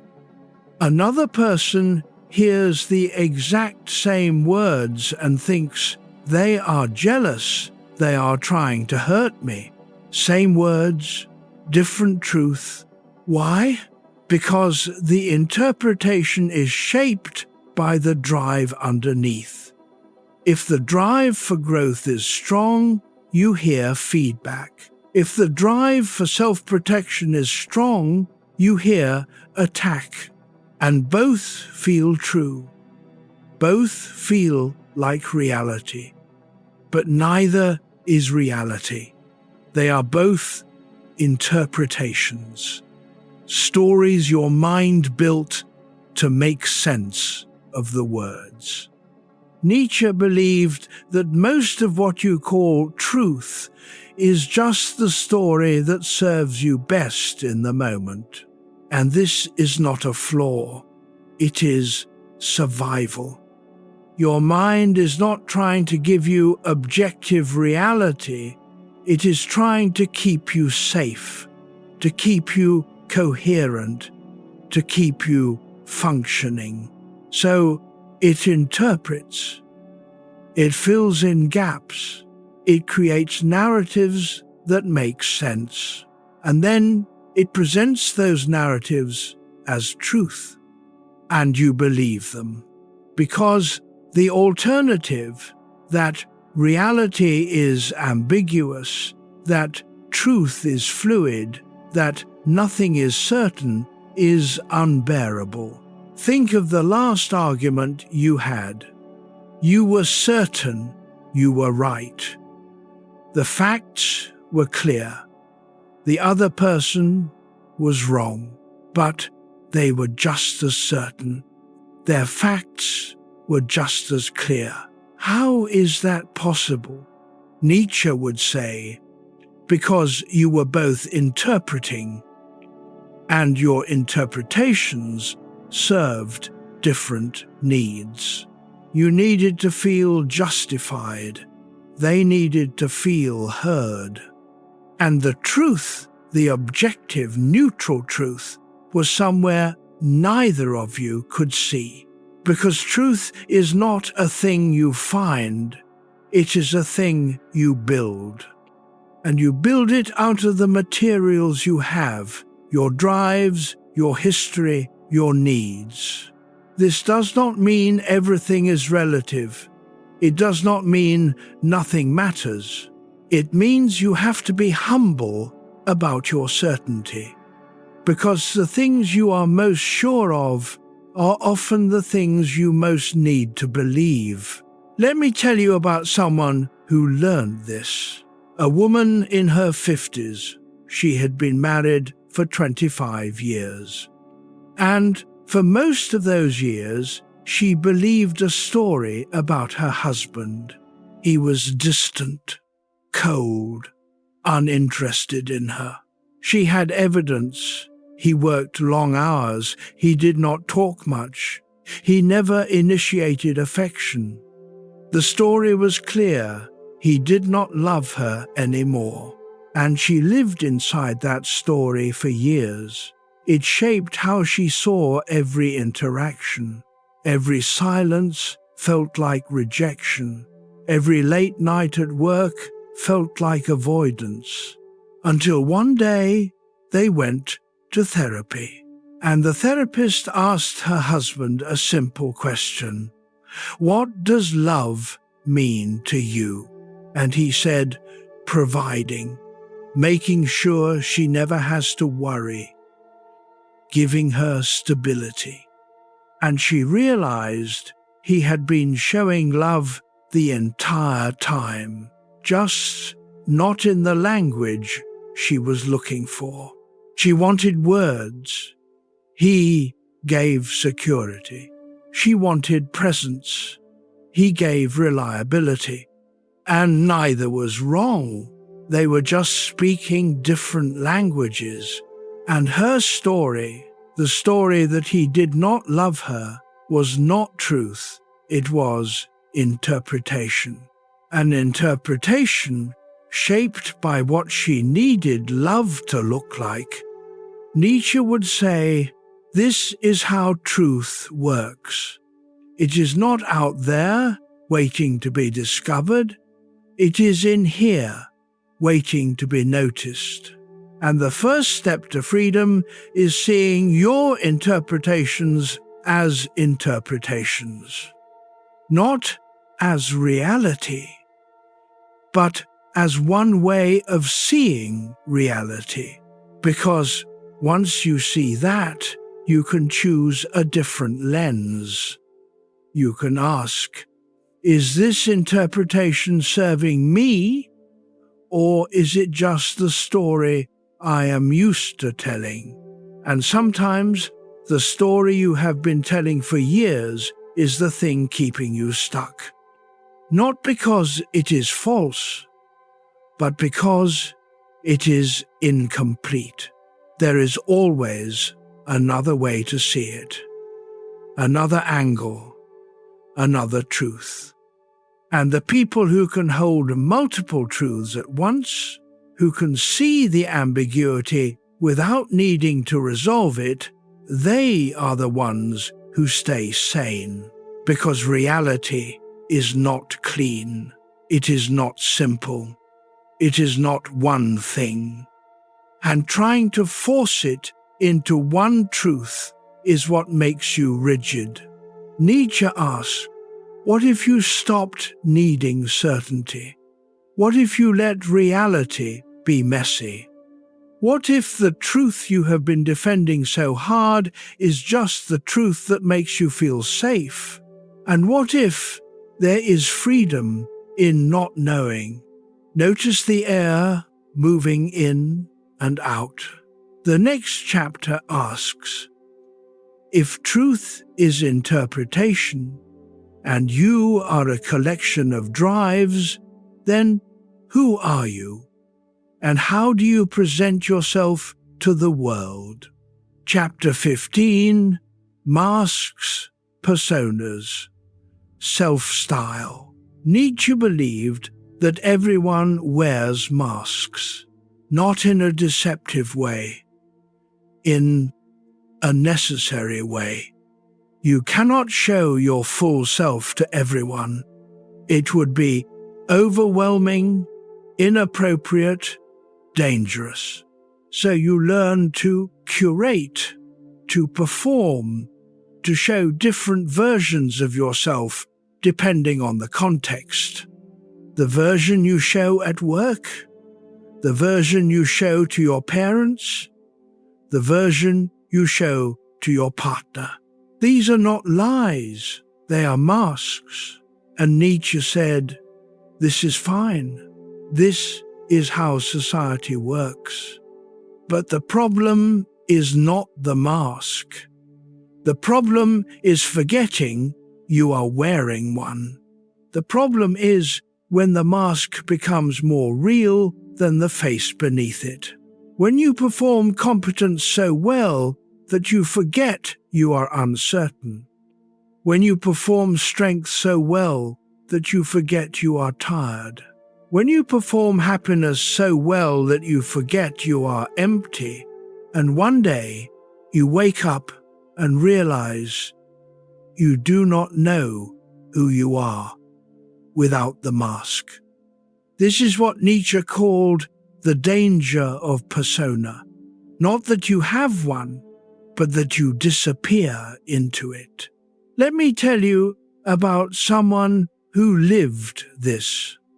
A man in his early 40s, successful, respected.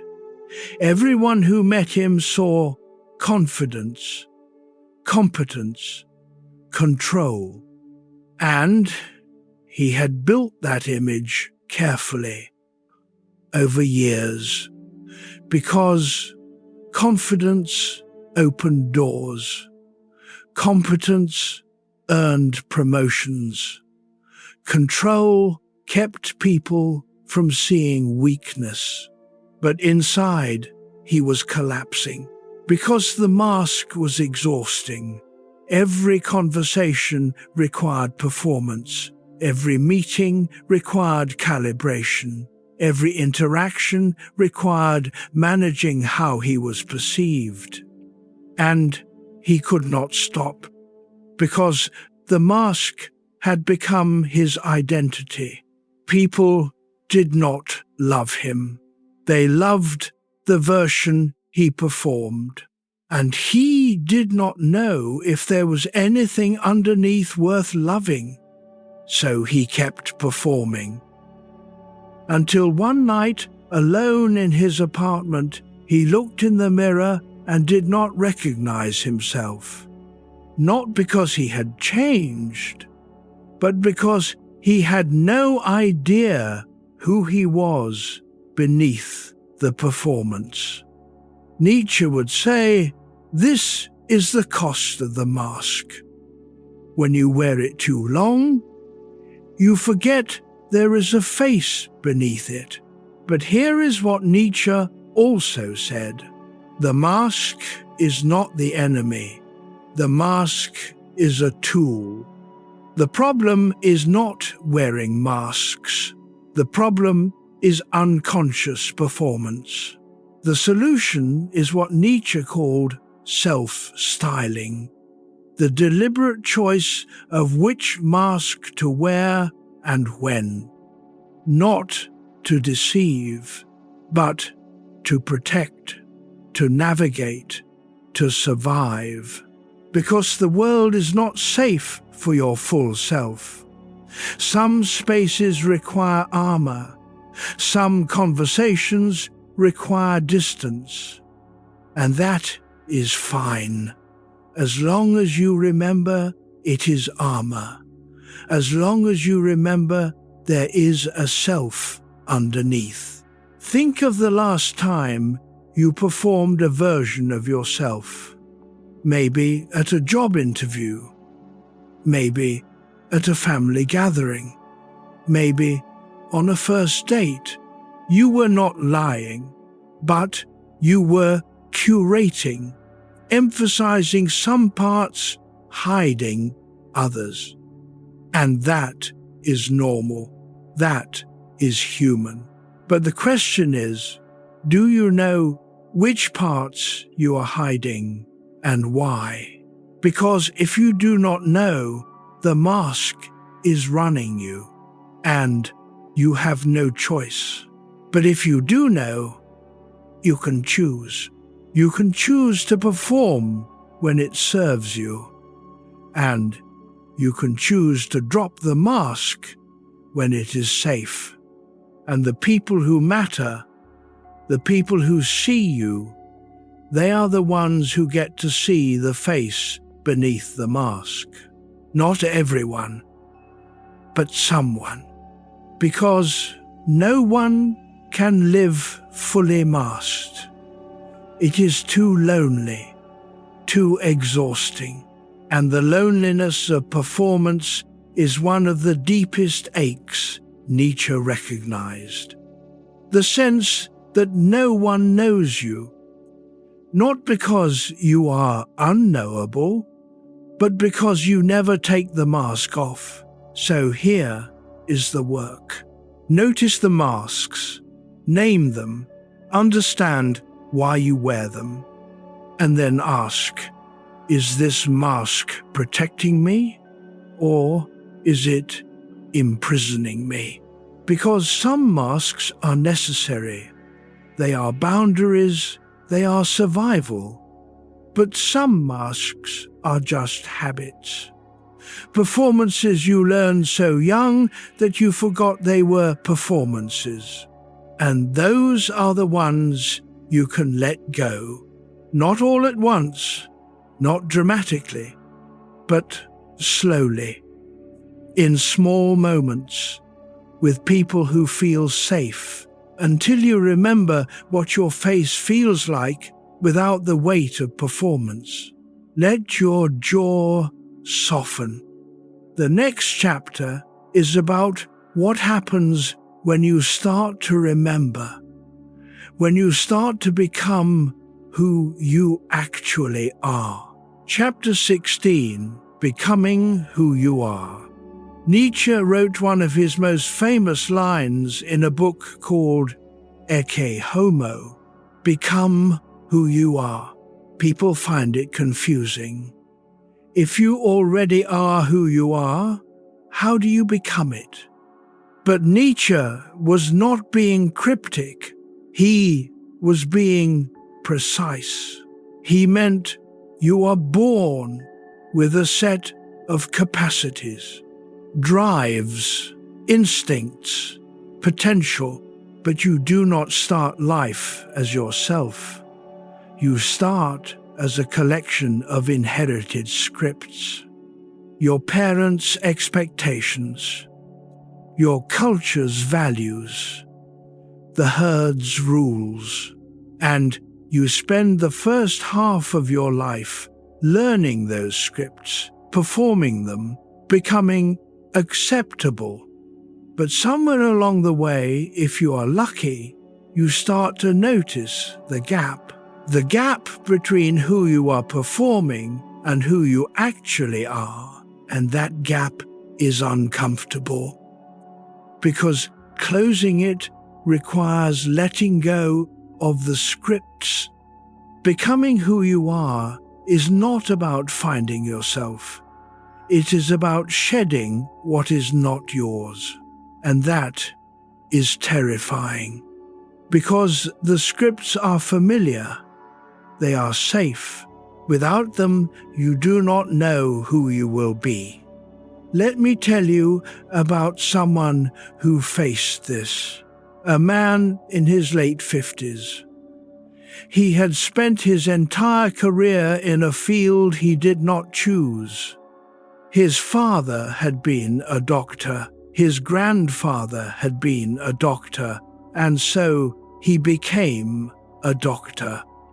Not because he loved it, but because it was expected. And the expectation was so strong that he never questioned it. For 30 years, he practiced medicine.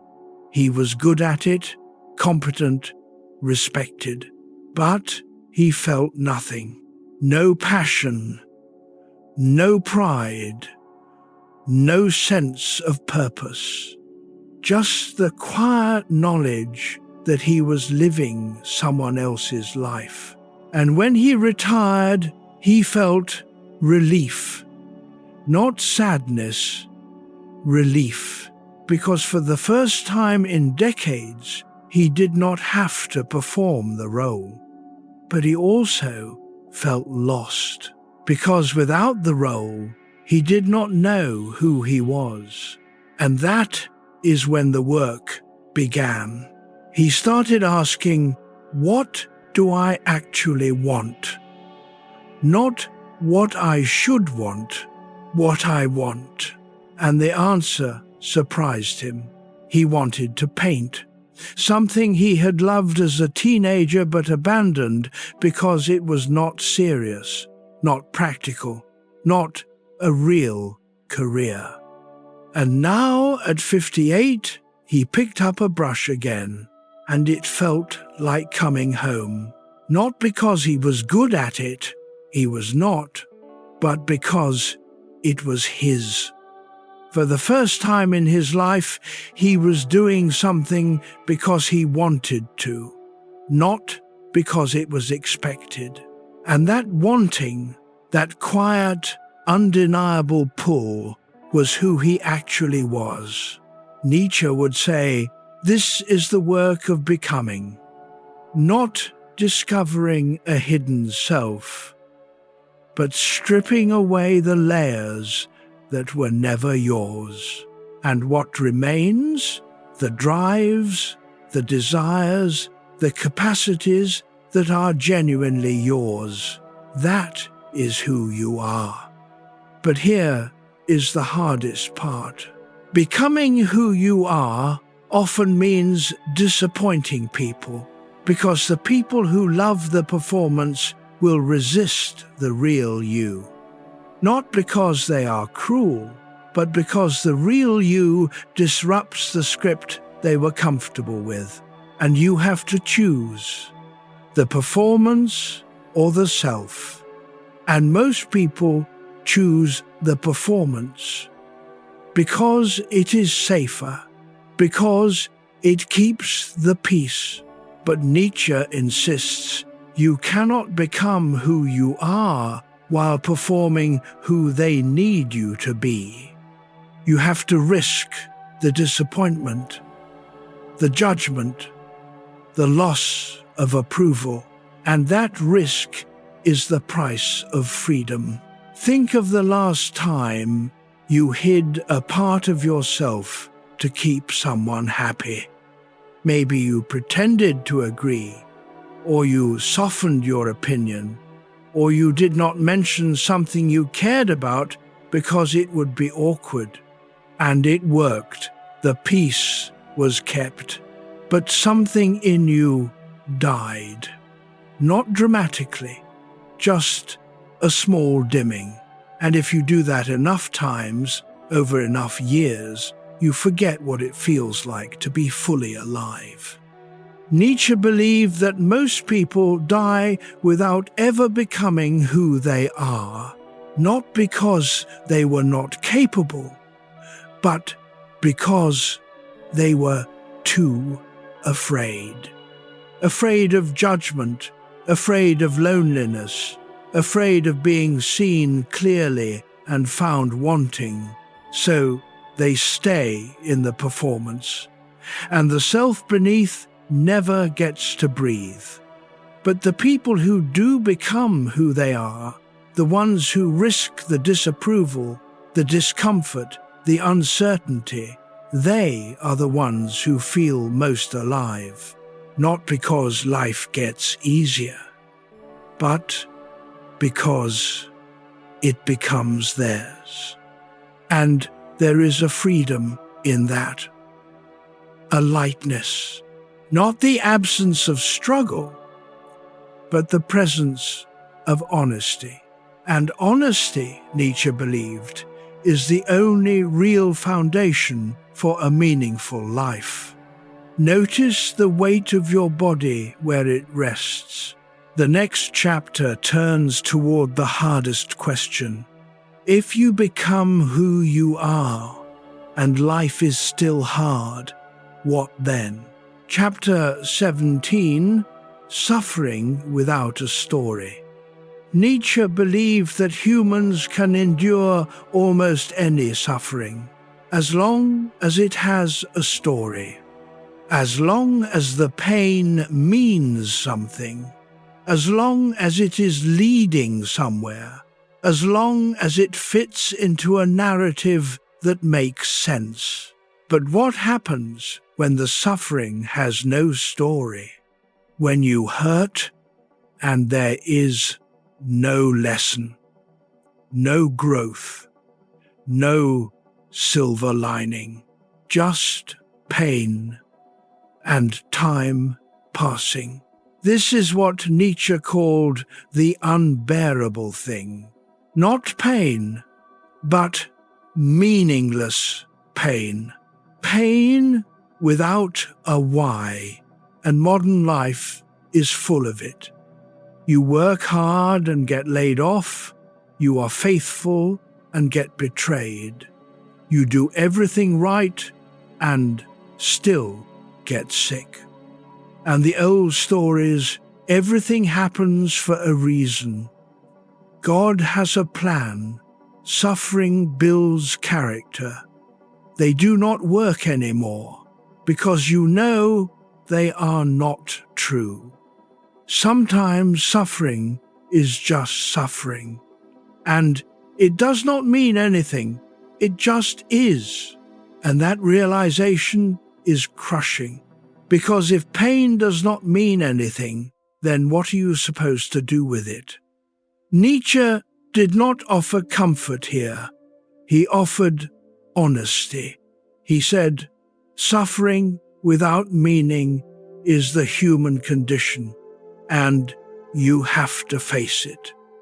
Not with false hope, not with platitudes, but with what he called tragic affirmation.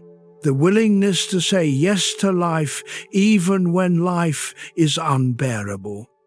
Not because it is good, but because it is yours. Let me tell you about someone who faced this. A woman in her early 60s. Her daughter died. Suddenly, senselessly. One day she was here, the next she was gone, and there was no story, no reason, no lesson, just absence and grief so large it felt like drowning. People tried to help. They said things like, "She is in a better place," or "Time heals all wounds," or "Everything happens for a reason." And every word felt like a slap, because there was no better place. Time was not healing anything, and there was no reason. Her daughter was gone, and the world kept turning, and none of it made sense. For months she waited for the meaning to arrive, for some sign that the suffering was part of a plan, and it never came. And that is when she realized there is no plan, there is just what happened. And she had a choice: to spend the rest of her life demanding a why that does not exist, or to accept that some things are senseless and live anyway. She chose the second, not because it was easy, but because the first was impossible.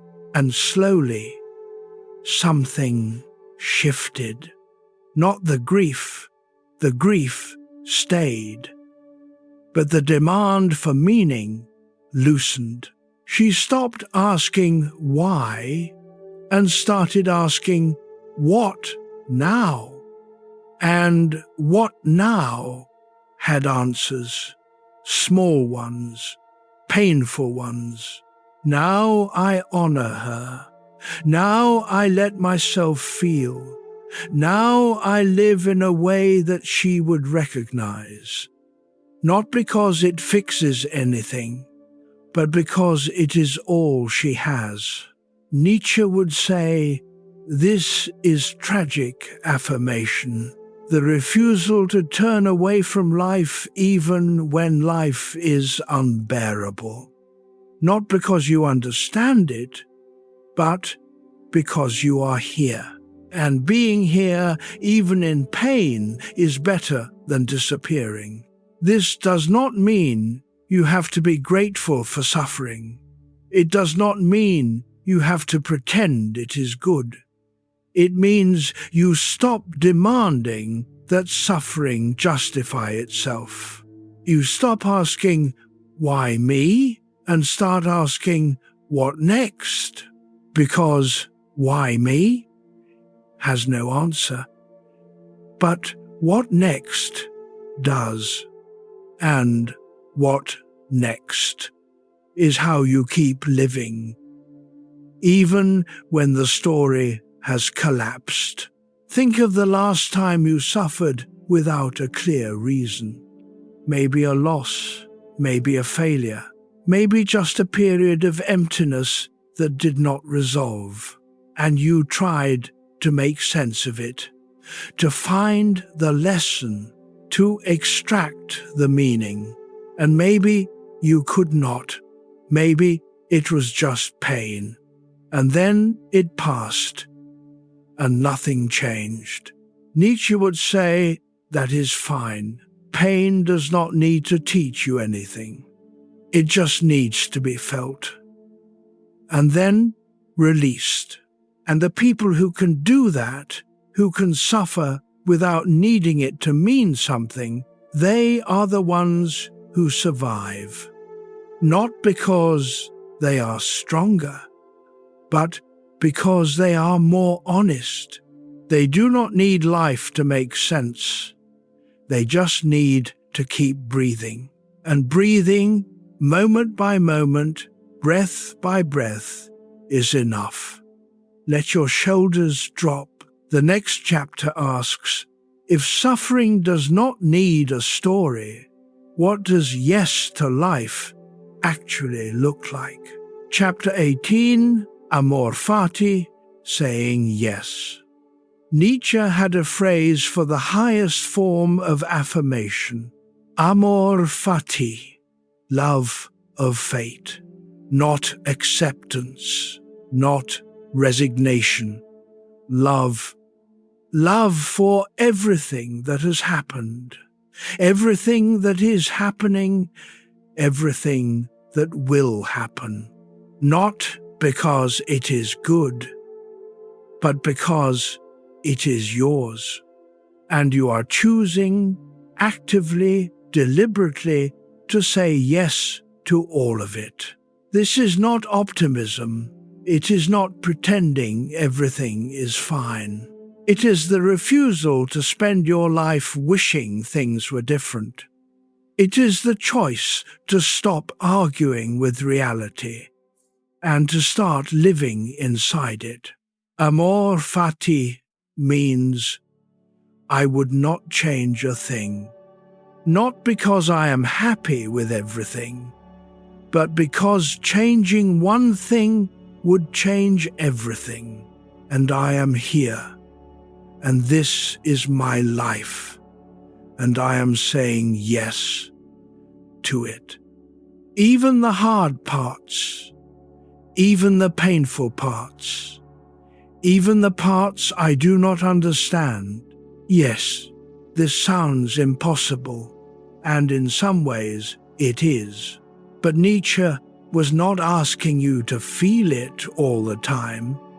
He was asking you to practice it, to notice when you are resisting reality, and to gently ask, what if I stopped? What if I stopped wishing my past were different? What if I stopped regretting my choices? What if I stopped imagining the life I should have had? What if I just lived this one?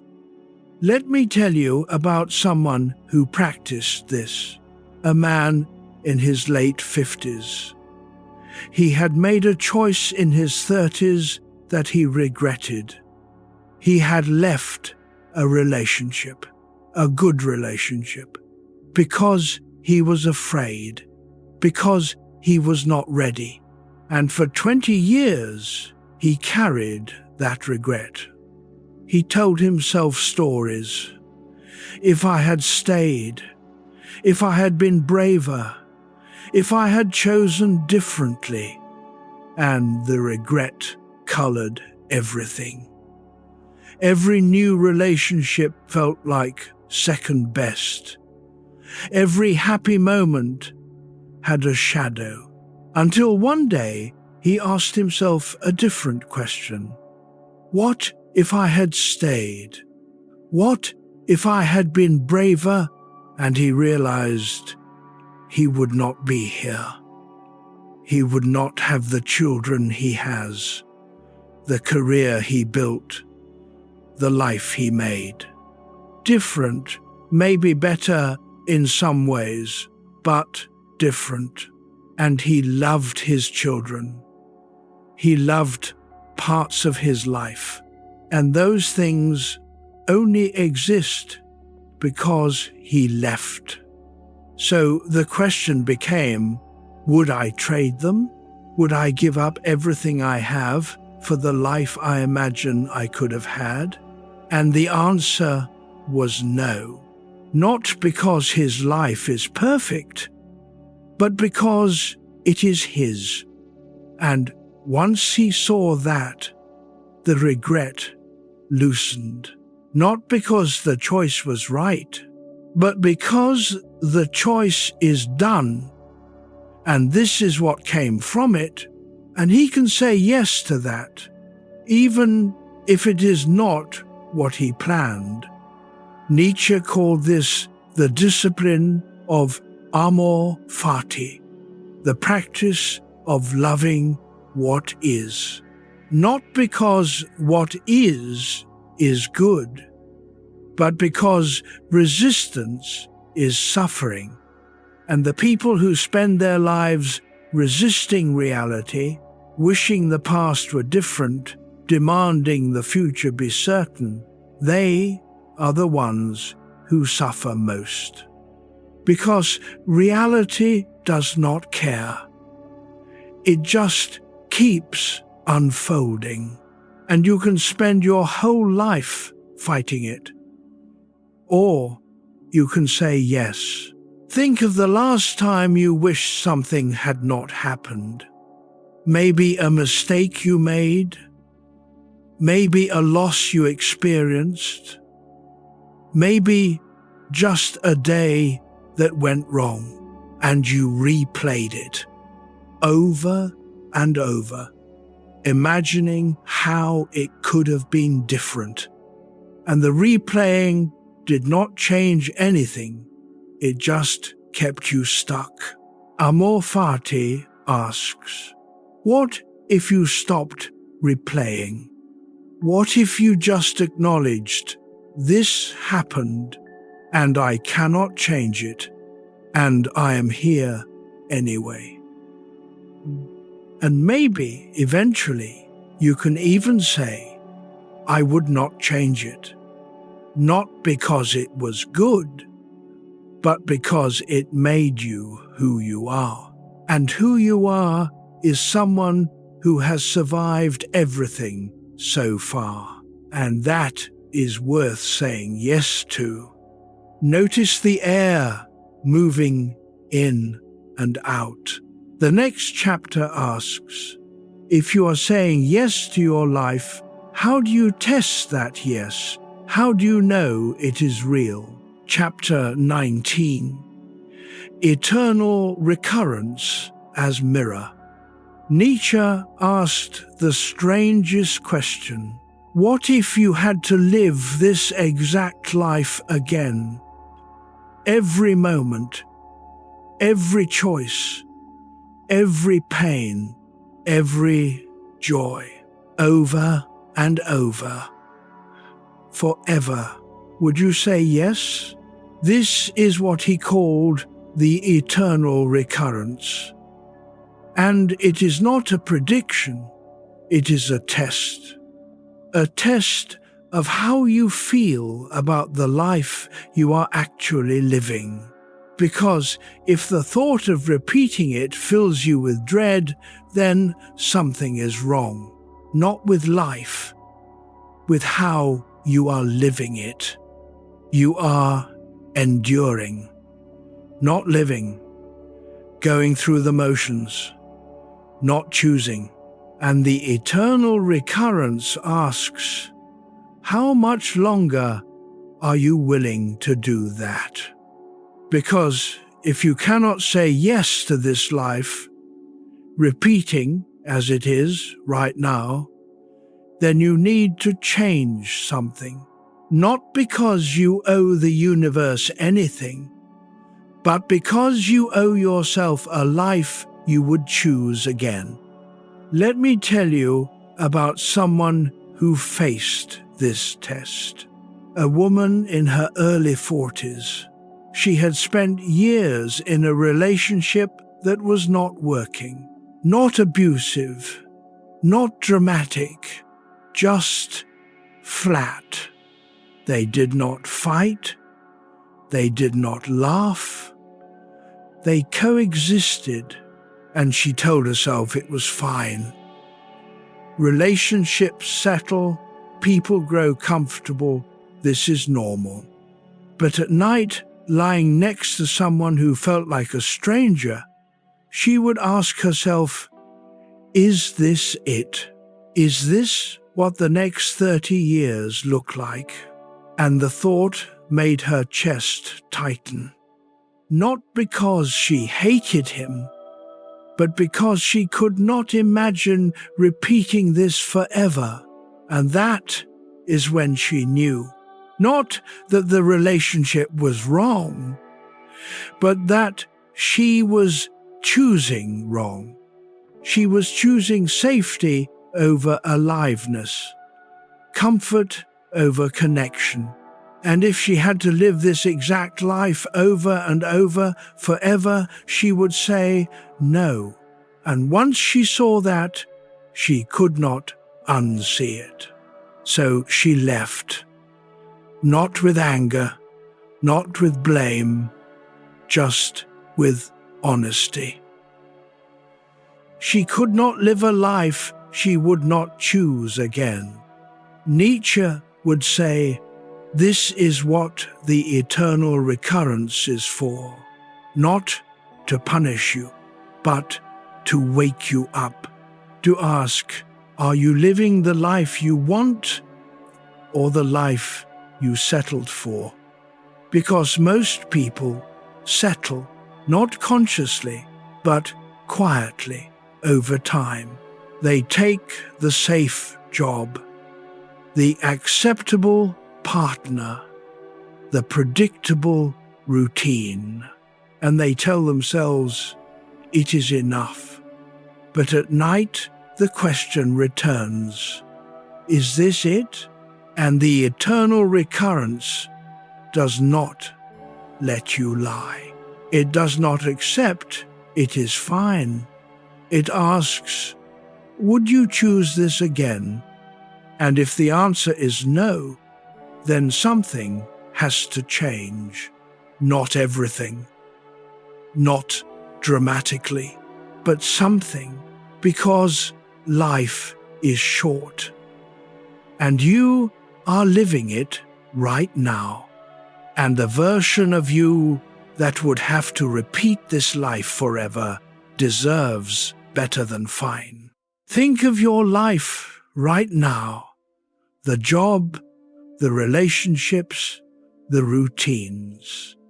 If you had to live it exactly as it is, over and over, forever, would you say yes?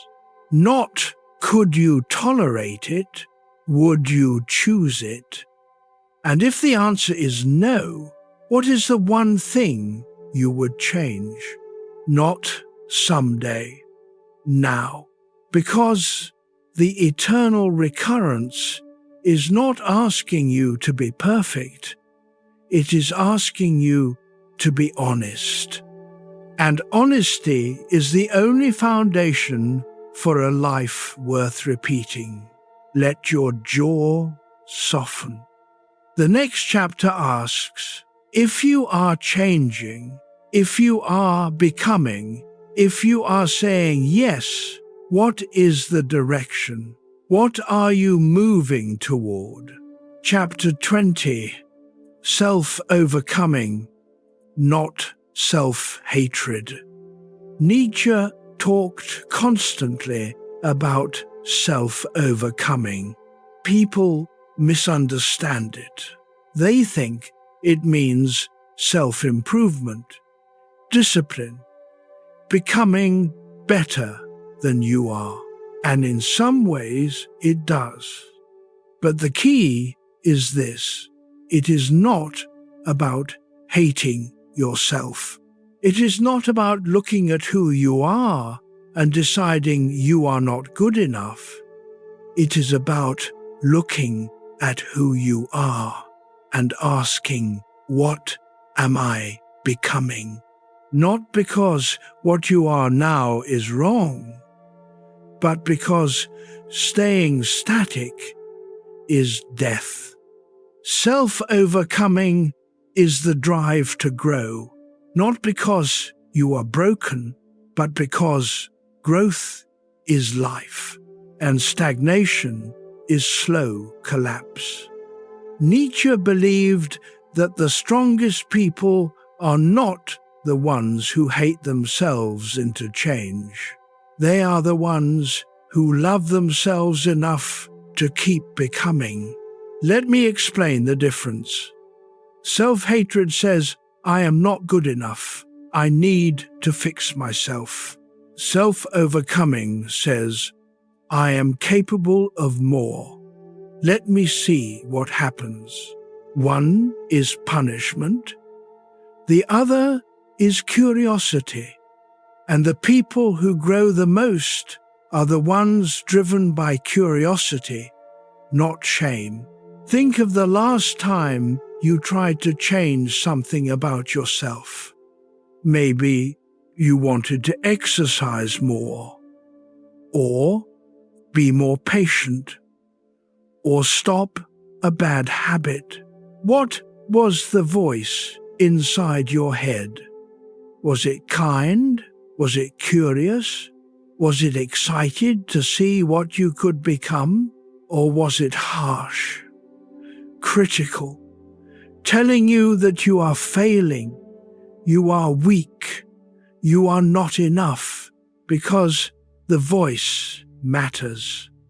If the voice is shame, you might change for a while, but it will not last, because shame is exhausting, and eventually you will collapse back into the old pattern.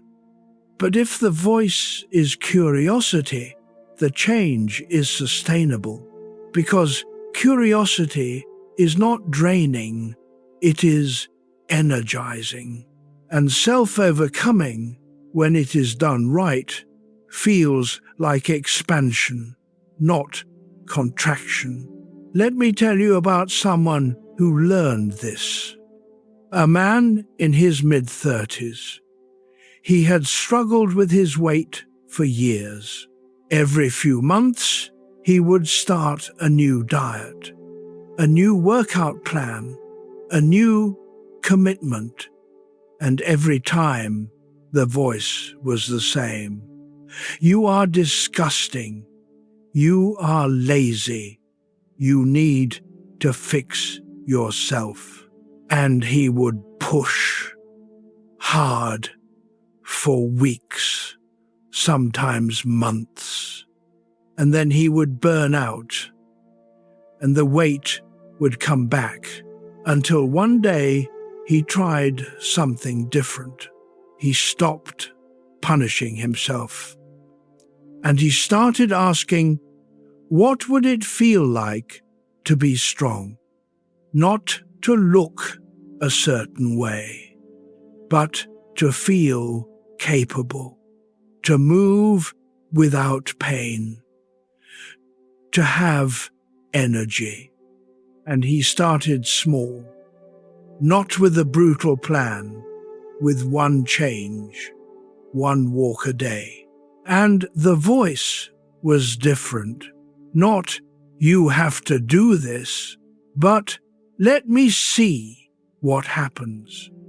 And slowly the change stuck, not because he hated himself less, but because he was curious about who he could become.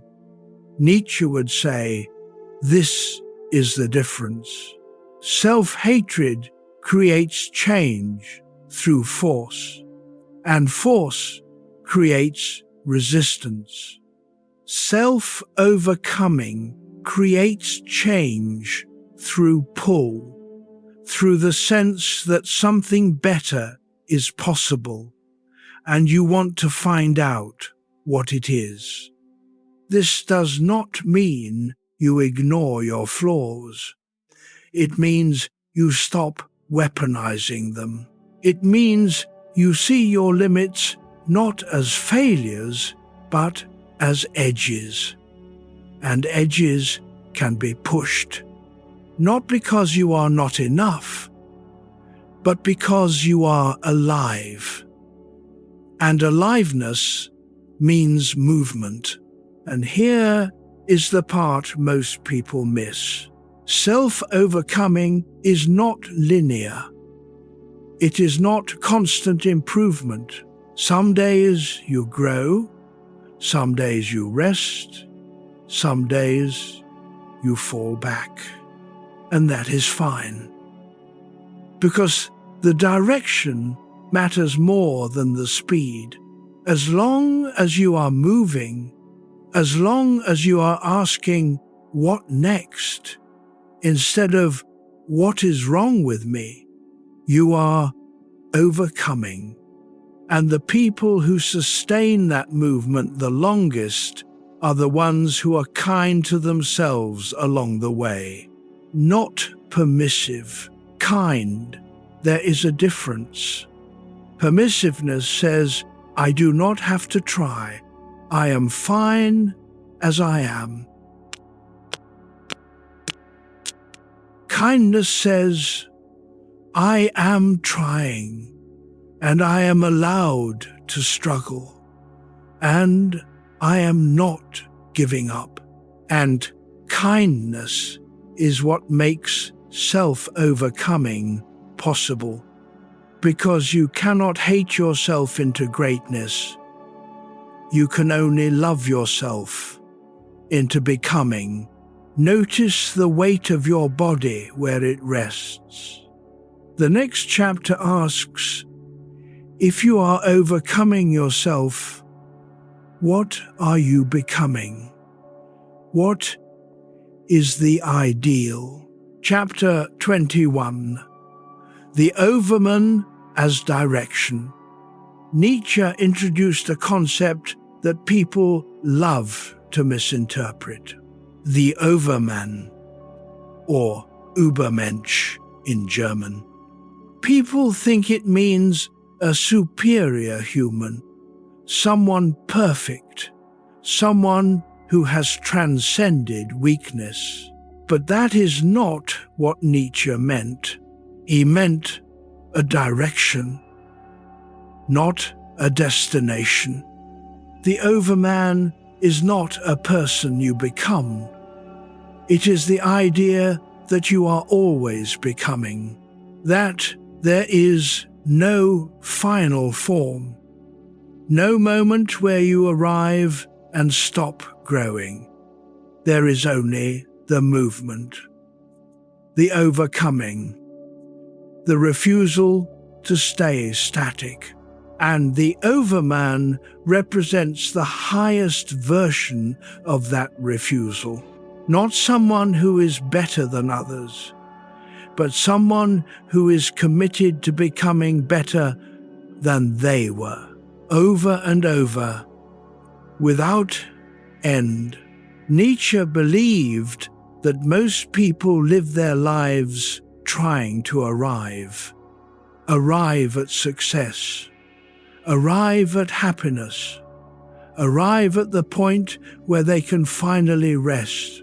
And that arrival never comes because it does not exist. And so they spend their lives frustrated, chasing a destination that keeps moving. But the overman does not chase arrival.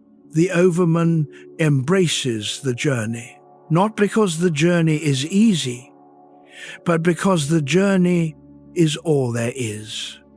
And once you see that, the pressure lifts. You are not trying to get somewhere, you are just trying to move. And movement, any movement, is enough. Let me tell you about someone who understood this. A woman in her late 60s. She had spent her life achieving degrees, promotions, titles, recognition. And every time she achieved something, she felt a brief moment of satisfaction. And then emptiness. Because the achievement was not the point. The point was always the next one. And now, in her 60s, she looked back and realized she had been running her entire life. And she had never arrived. Because there was no arrival, just more running, and she was tired. But then she read Nietzsche, and she realized she had been chasing the wrong thing. She had been chasing a destination, when what she needed was a direction. And the direction was not up, it was forward. Not better than others, just better than yesterday. And that shift changed everything. She stopped comparing herself to others. She stopped measuring success by external markers. She started asking, what do I want to learn today? What do I want to create? What do I want to become? And the answers were smaller, quieter, but they were hers, and for the first time in decades, she felt free. Nietzsche would say, this is the overman, not someone who has transcended humanity, but someone who has accepted it. Accepted that you are always incomplete, always in process, always becoming. And instead of fighting that, you embrace it, because completeness is death, and becoming is life. And the overman chooses life, over and over, even when it is hard. Think of the last time you felt like you were not enough, not because you failed, but because you were not who you thought you should be by now. You were not as successful, or as wise, or as healed, and you felt behind, like you were supposed to have arrived already. But Nietzsche asks, arrived where? There is no finish line. There is no moment where you are done. You are always in motion, always growing, always shedding the old self and becoming the new. And that is not a flaw. That is the point. The overman is not the person who stops growing. It is the person who never stops. And if that sounds exhausting, consider the alternative.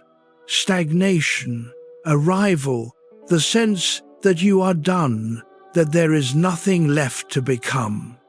Is that better? Or is the endless becoming, the refusal to settle, to stop, to say, this is all I am, is that not the most alive thing you can do? Nietzsche believed that the people who embrace becoming are the ones who stay young in spirit, not because they deny aging, but because they refuse to ossify. They keep learning, keep questioning, keep changing, and that refusal is what the Overman represents.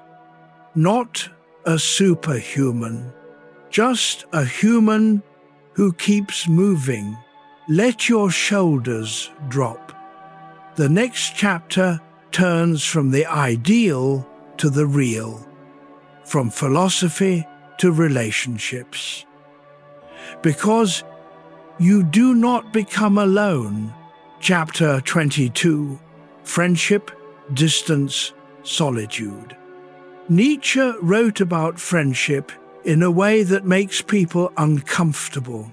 He said, "The best friendships are between people who do not need each other, not because they do not care, but because they are each strong enough to stand alone."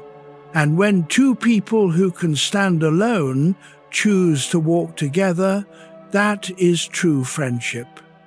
Not dependence, not need, not the desperate clinging of loneliness, but two solitudes that greet each other. This sounds cold. But Nietzsche was not being cold. He was being honest. Most friendships are not between equals. They are between people using each other to avoid loneliness. And those friendships are fragile because they are built on need, and need is unstable. What happens when the need changes? When one person grows and the other does not, the friendship collapses because it was never about the people, it was about the function. But friendships between people who do not need each other, those last because they are chosen, not required. You are choosing to share your solitude, not to escape it. And that choice is renewable. Every day, every conversation. Let me tell you about two people who understood this. Two men, friends for over 30 years. They did not see each other often. Sometimes months would pass without contact, but when they did speak, the connection was immediate, deep, honest, and neither of them needed it. They had full lives, other relationships, other responsibilities, but they chose it because the friendship added something that nothing else did. Not comfort, not validation, but challenge. They pushed each other, asked hard questions, did not let each other settle, and that pushing was love. Not the soft, comfortable love, the rigorous, demanding love.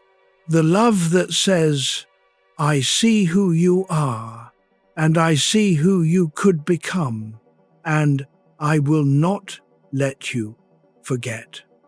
Nietzsche believed this kind of friendship is rare because most people do not want to be challenged. They want to be affirmed, comforted, told they are fine. And there is nothing wrong with that. Everyone needs comfort sometimes. But Nietzsche asks, is that friendship? Or is that just mutual reassurance? Real friendship, he said, is the willingness to tell the truth even when it is uncomfortable, to say, "I love you, and I think you are settling," to say, "I see your potential, and I see you wasting it," to say, "I am your friend, and that means I will not lie to you." This does not mean cruelty. It means honesty. And honesty in a world of politeness and performance is the rarest gift. Think of your closest friendships. Are they built on need or on choice? Are they built on comfort or on challenge? And if they are built on need, what happens when the need goes away? Nietzsche believed that the friendships worth keeping are the ones that survive distance. Because if the friendship requires constant contact to survive, it is not a friendship, it is a dependency. But if the friendship can survive months of silence and still resume as if no time has passed, that is real. Because real friendship is not about proximity, it is about recognition. Two people seeing each other clearly, without masks, without performance, and that recognition does not fade with distance. It deepens. Because when you see someone truly, you see them in time, not just now, but who they were, who they are becoming, who they have the capacity to be. And that seeing is what makes friendship sacred. Let your jaw soften. The next chapter asks, what about love? What about desire? What happens when friendship becomes something more? Chapter 23, Love, Desire, and Illusion. Nietzsche did not trust romantic love, not because he was cynical, but because he saw what it does to people. He saw that romantic love often starts as projection. You see someone, and you do not see them. You see what you need them to be, the person who will complete you, the person who will make life make sense, the person who will fill the emptiness. And for a while, it works. Because you are in love with the projection, and the other person is in love with your projection of them, and you both perform the roles, and it feels like magic, until one day the projection cracks, and you see the real person underneath. And they are not who you thought. They are just human, flawed, limited, incapable of completing you. And then the choice comes. Do you love the real person, or do you cling to the projection? Most people cling. They try to force the real person back into the projection. And that is when love becomes control, resentment, disappointment. Nietzsche believed that real love, the kind that lasts, is the love that survives the death of the projection.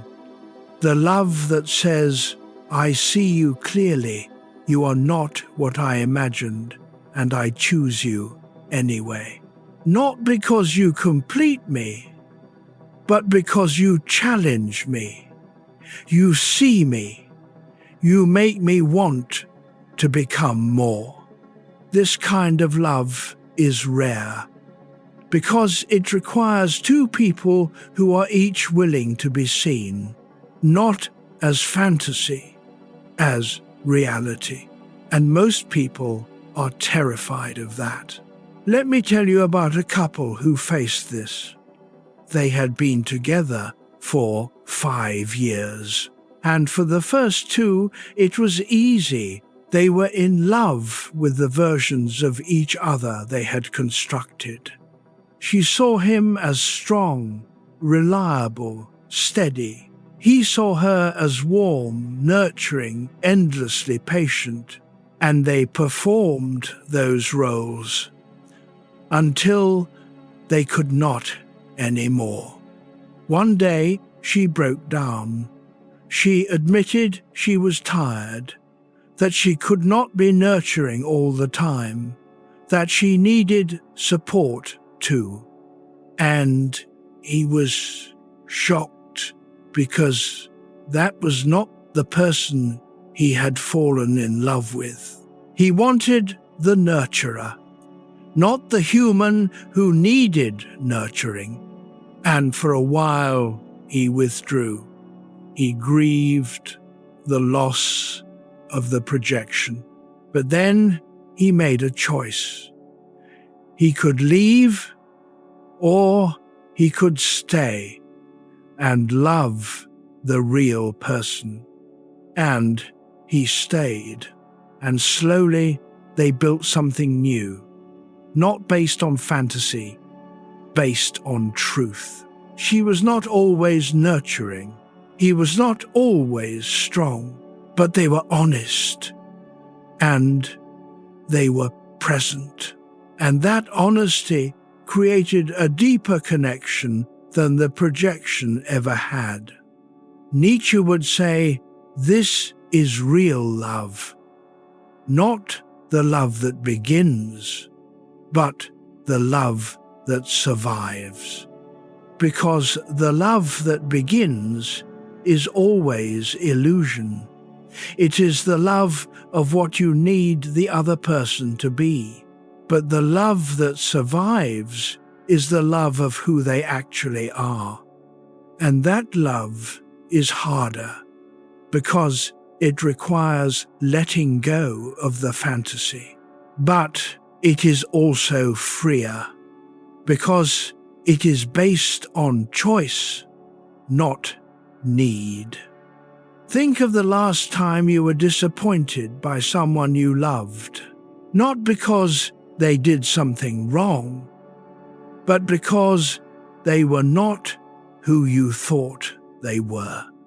And you had a choice to punish them for not being your fantasy or to love them as they are.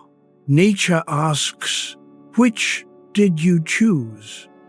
Because the choice you make in that moment determines whether the relationship is real or whether it is just two people clinging to projections that will eventually collapse. And here is the hardest truth. You cannot love someone deeply until you stop needing them to be someone else. And that requires first loving yourself deeply enough that you do not need them to complete you. Because if you need them, you cannot see them. You can only see your need. But if you are whole, or at least working toward wholeness, then you can love them clearly. Not for what they give you, but for who they are. And that love, the love that sees and chooses, is the only kind worth building a life on. Notice the air moving in and out.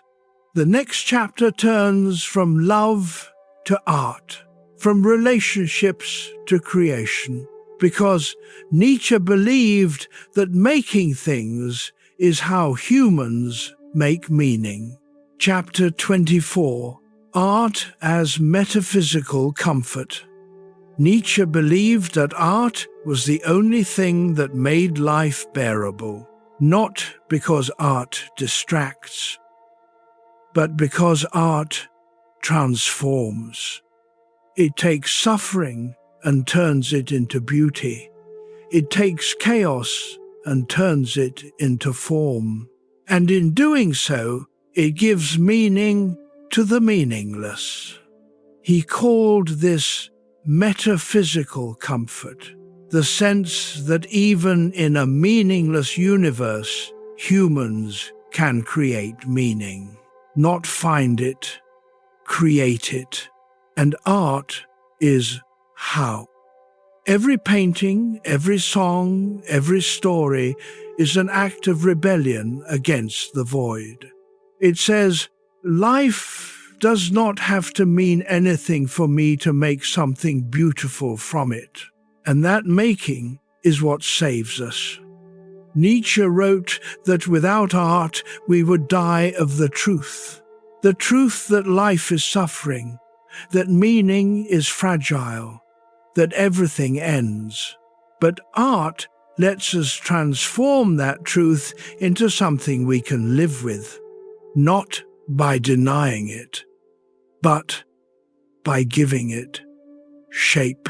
Think of the last time a song moved you, not because the lyrics were happy, but because they captured something true, something about loneliness or loss or longing, and for a moment you felt less alone, because someone else had felt it too, and turned it into sound.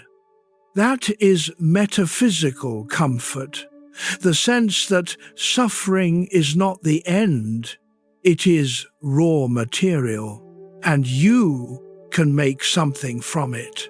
Let me tell you about someone who discovered this late. A man in his early 50s. He had worked in finance for 30 years. Successful, stable, respected, but he felt empty. The work meant nothing to him. It was just work. And one day, on a whim, he signed up for a writing class. He had not written since college. He had no expectation of being good. But the first time he put words on a page, words that captured something he had felt but never said, something shifted. It was not about being good. It was about expressing, about taking the formless ache inside him and giving it shape. And for the first time in years, he felt alive. Not because the writing was excellent, it was not, but because he was creating, and creation is the opposite of consumption. It is active, generative, meaning-making, and Nietzsche believed that humans need to create to stay sane. Not because the world needs more art, but because the artist needs to make it. Because making is how you transform suffering into something bearable. You cannot change what happened, but you can change what you do with it. You can write about it, paint it, sing it, build something from the ruins.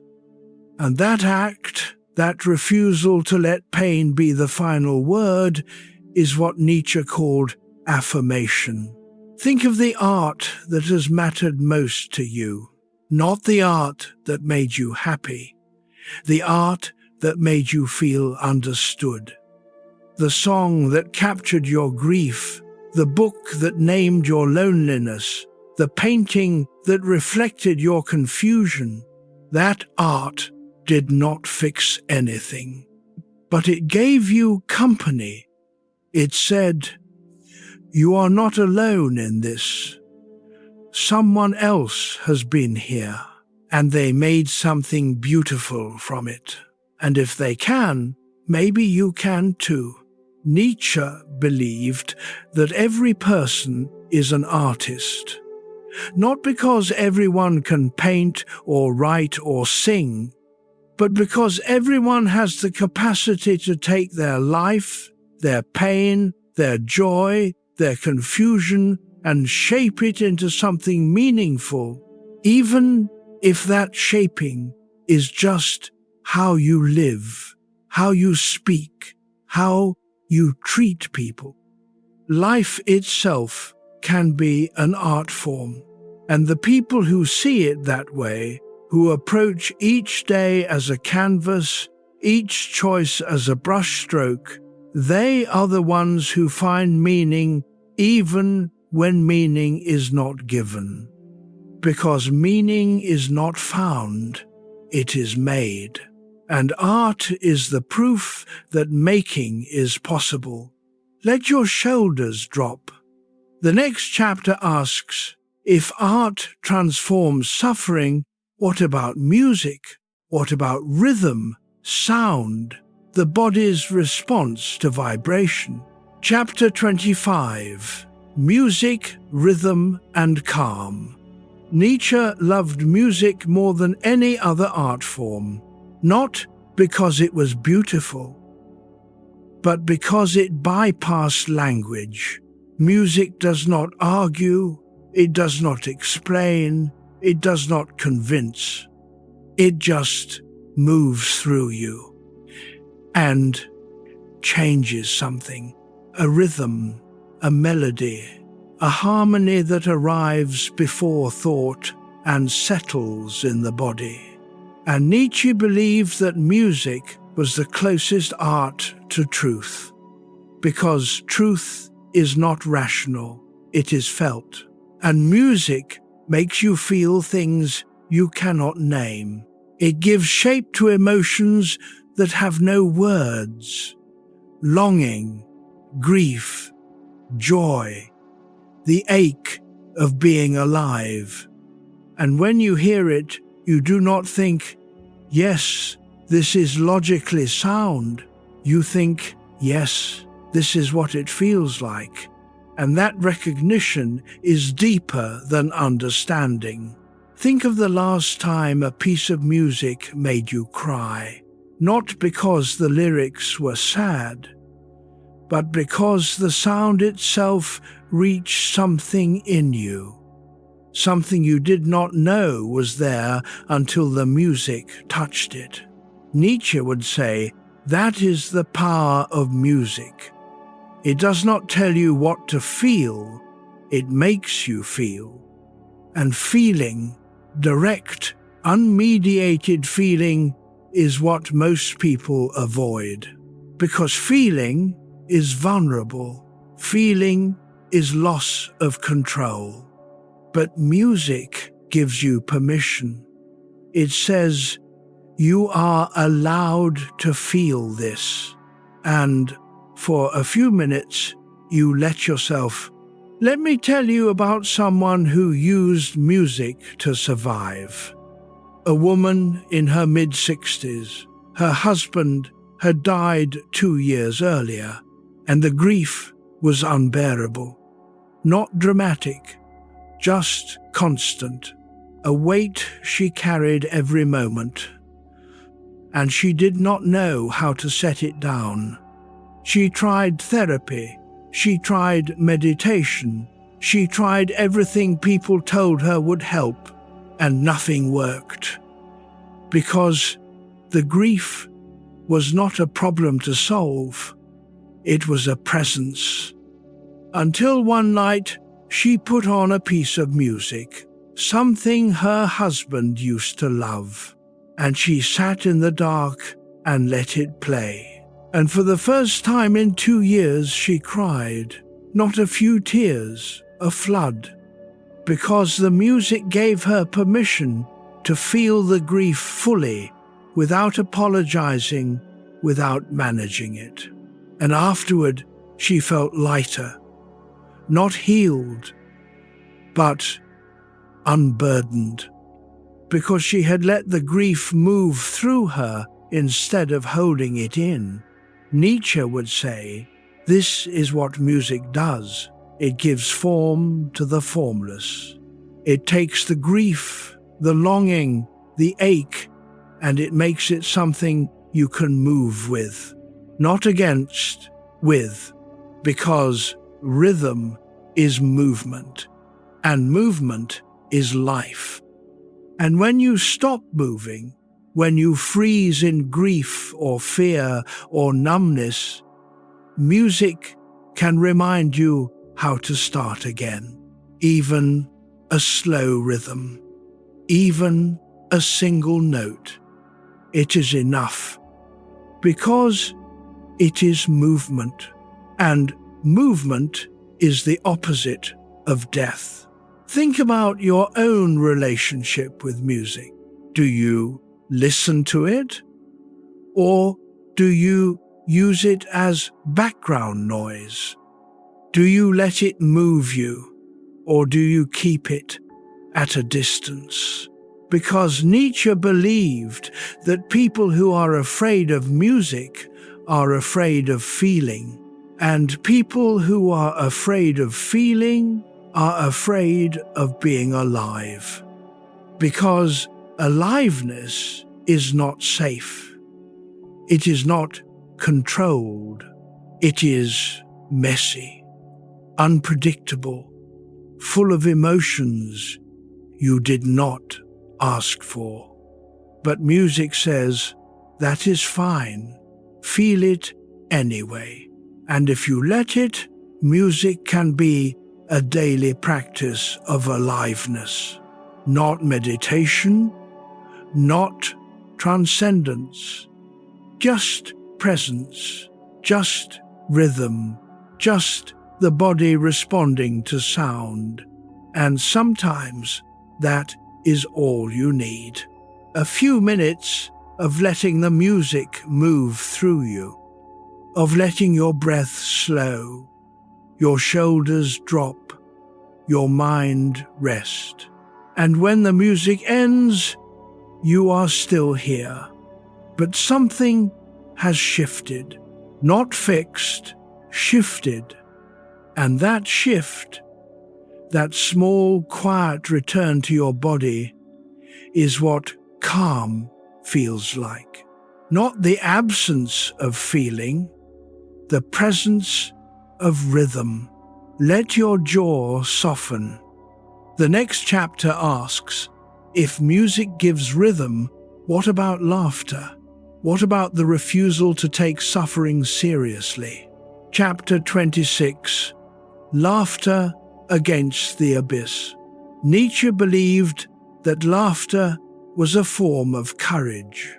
Not the laughter of avoidance, the laughter of recognition, the laughter that says, life is absurd, suffering is real, and I am going to laugh anyway. Not because it is funny, but because taking it too seriously is unbearable. He wrote that the person who can laugh at their own suffering is stronger than the person who endures it grimly. Because grim endurance is just to endurance. It survives, but it does not live. Laughter, on the other hand, is a refusal, a rebellion. It says, I see the absurdity, I see the pain, and I am choosing to find it ridiculous. Because if you cannot laugh at the absurdity of existence, you will drown in it. Think of the last time you laughed at something that should not be funny. A mistake you made. A situation that went wrong. A moment of pure chaos. And instead of despairing, you laughed. Not to deny the pain, but to acknowledge that pain and absurdity often share the same space. And laughter is how you survive the overlap. Let me tell you about someone who learned this. A man in his early 70s. He had been diagnosed with a terminal illness. And for the first few weeks, he was serious, somber. He treated every moment like a meditation on mortality, and it was exhausting. Until one day, something ridiculous happened. A nurse tripped, a machine beeped at the wrong time, and he laughed.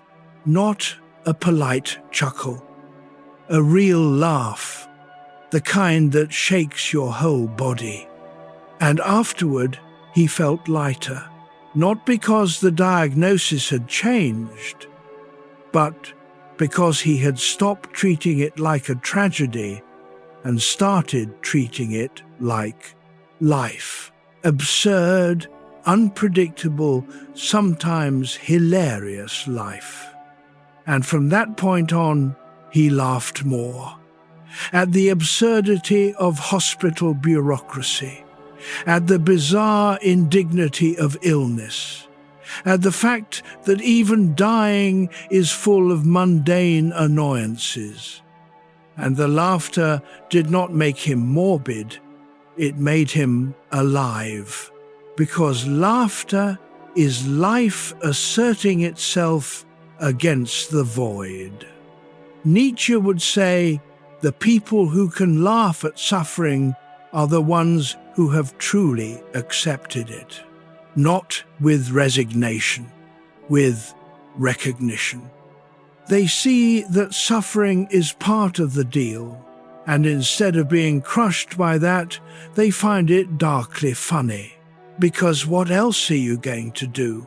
You can rage, you can despair, you can numb yourself, or you can laugh and say, of course this happened.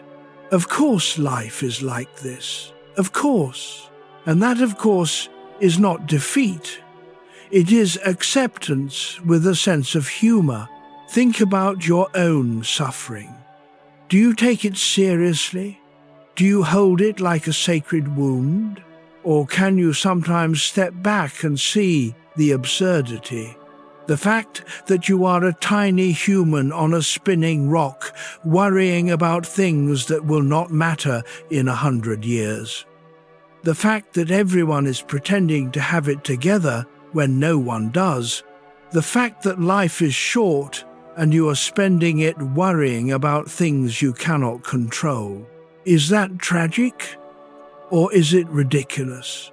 Nietzsche asks, can you hold both? Can you see the tragedy and laugh at the absurdity at the same time? Because the people who can do that are the ones who stay sane. They do not deny the pain, they just refuse to let it be the only story. And laughter, real, honest, dark-humored laughter, is how you tell the other story. The story that says, yes, this is hard, and also, look how ridiculous it is. And that both and is what makes life bearable. Notice the weight of your body where it rests. The next chapter turns from laughter to the body, from the mind to the flesh. Because Nietzsche believed that the body knows things the mind does not. Chapter 27, The Body's Wisdom at Night. Nietzsche wrote that the body is a greater intelligence than the mind, not because the mind is weak, but because the mind is late. The body knows first.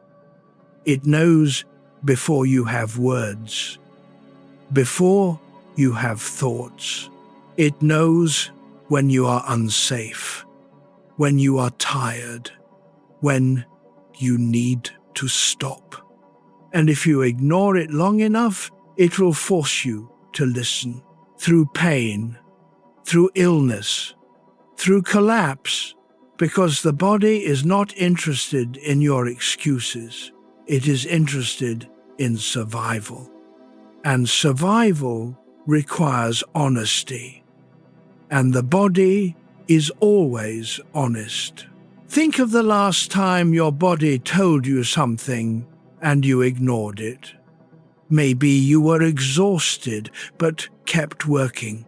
Maybe you were sick but pushed through. Maybe you felt unsafe but stayed anyway. And the body said, stop. And you said, not yet. And the body waited until it could not wait anymore. and then it stopped you, whether you wanted to or not. Nietzsche believed that most people live in their heads. They think their way through life, and they ignore the body until it screams. But the body is not screaming to punish you. It is screaming because you have been ignoring its whispers. And the whispers started long ago. Let me tell you about someone who learned to listen. A woman in her late 40s. She had spent years in a high-stress job, long hours, constant pressure, no time to rest, and her body kept sending signals: headaches, tight shoulders, insomnia. But she ignored them because there was work to do, deadlines to meet, people depending on her. Until one morning, she woke up and could not move. Not paralyzed, just empty. Her body had shut down. Her doctor called it burnout. She called it betrayal. But Nietzsche would say it was not betrayal, it was honesty. Her body had been telling her for years that she needed to stop, and she had not listened. So it stopped her, and in the stillness, she started to hear what the body had been saying all along. You are not a machine. You need rest. You need care. You need to stop. And once she heard it, she could not unhear it. She left the job, rebuilt her life, learned to listen to the body before it screamed. And Nietzsche would say, this is wisdom, not the wisdom of books, the wisdom of the flesh. The body knows when you are living wrong, and it will tell you, quietly at first, then louder. And the people who listen early, who respect the body's signals before they become emergencies, they are the ones who stay healthy. Not because they are lucky, because they are attentive. Think about your own body right now. What is it telling you? Is it tense? Tired? Holding something? And have you been listening? Or have you been overriding it? Because the body at night is especially honest. During the day, you can distract yourself. You can push through. You can perform. But at night, when you lie down, the body speaks. And it says, here is what you ignored today. Here is the tension you did not release, the rest you did not take, the care you did not give yourself. And if you listen, you can respond. Not by fixing everything, but by acknowledging, by letting your shoulders drop, by breathing slower, by giving the body permission to soften. And that softening is not weakness, it is wisdom. Because the body is not asking for perfection, it is asking for attention. And attention, gentle, honest attention, is what it needs to heal. Nietzsche believed that the mind and body are not separate. They are one system. And when the mind ignores the body, the whole system suffers. But when the mind listens, the body can relax, because it knows it is finally being heard. Let the next breath come slower. The next chapter asks, if the body speaks at night, What about dreams? What about the messages that arrive when you are asleep? Chapter 28. Sleep, Dreams, and Symbol. Nietzsche was fascinated by dreams, not because he thought they predicted the future, but because he thought they revealed the present. The things you cannot say when you are awake, the desires you suppress, the fears you deny. In dreams, they all surface, not as logic, as symbol. And if you pay attention, the symbols tell you what you already know, but cannot admit. He believed that dreams are the mind processing what the day could not hold, the emotions you did not have time for, the conflicts you avoided, the truths you buried. And at night, when the conscious mind rests, the unconscious takes over, and it speaks in images, in feelings, in stories that do not make sense but somehow feel true. Think of the last dream you remember, not the plot, the feeling. Did you wake up anxious, relieved, sad, confused? That feeling is the message, not the details, the feeling, because dreams are not literal, they are emotional. They are your mind saying, here is what you have been carrying, here is what you need to process. And most people ignore this. They wake up, dismiss the dream, and move on. But Nietzsche would say, pay attention.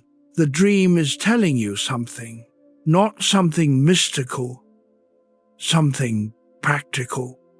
Maybe you are more afraid than you are admitting. Maybe you are grieving something you have not named. Maybe you are holding onto something you need to release. And the dream is showing you, in the only language the unconscious knows. Symbol, feeling, image. Let me tell you about someone who learned to listen to dreams. A man in his mid-50s. He kept having the same dream. He was in a house he had never seen, and he was looking for something, a room, a door, something important. But he could never find it. And he would wake up with a sense of urgency, like he had lost something. For months, he dismissed it, just a dream, meaningless.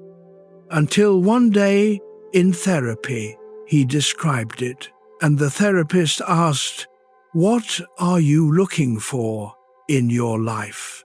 And he stopped, because he realized he did not know. He had spent years building a career, a family, a life, and he had succeeded.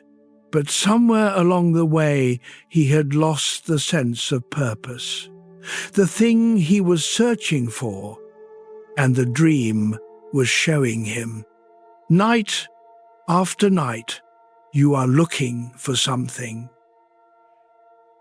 and you have not found it yet. And once he saw that, he could start asking, what am I actually looking for? Not in the dream, in life. Nietzsche would say, this is how dreams work. They do not give answers, they ask questions. Questions you have been avoiding, and if you listen, they can guide you. Not to some grand revelation, but to a small truth you have been ignoring. Think about your own dreams, not the details, the patterns. Do you dream about being lost, being chased, being unprepared? Do you dream about people from your past, places you have not been in years? These are not random, they are clues.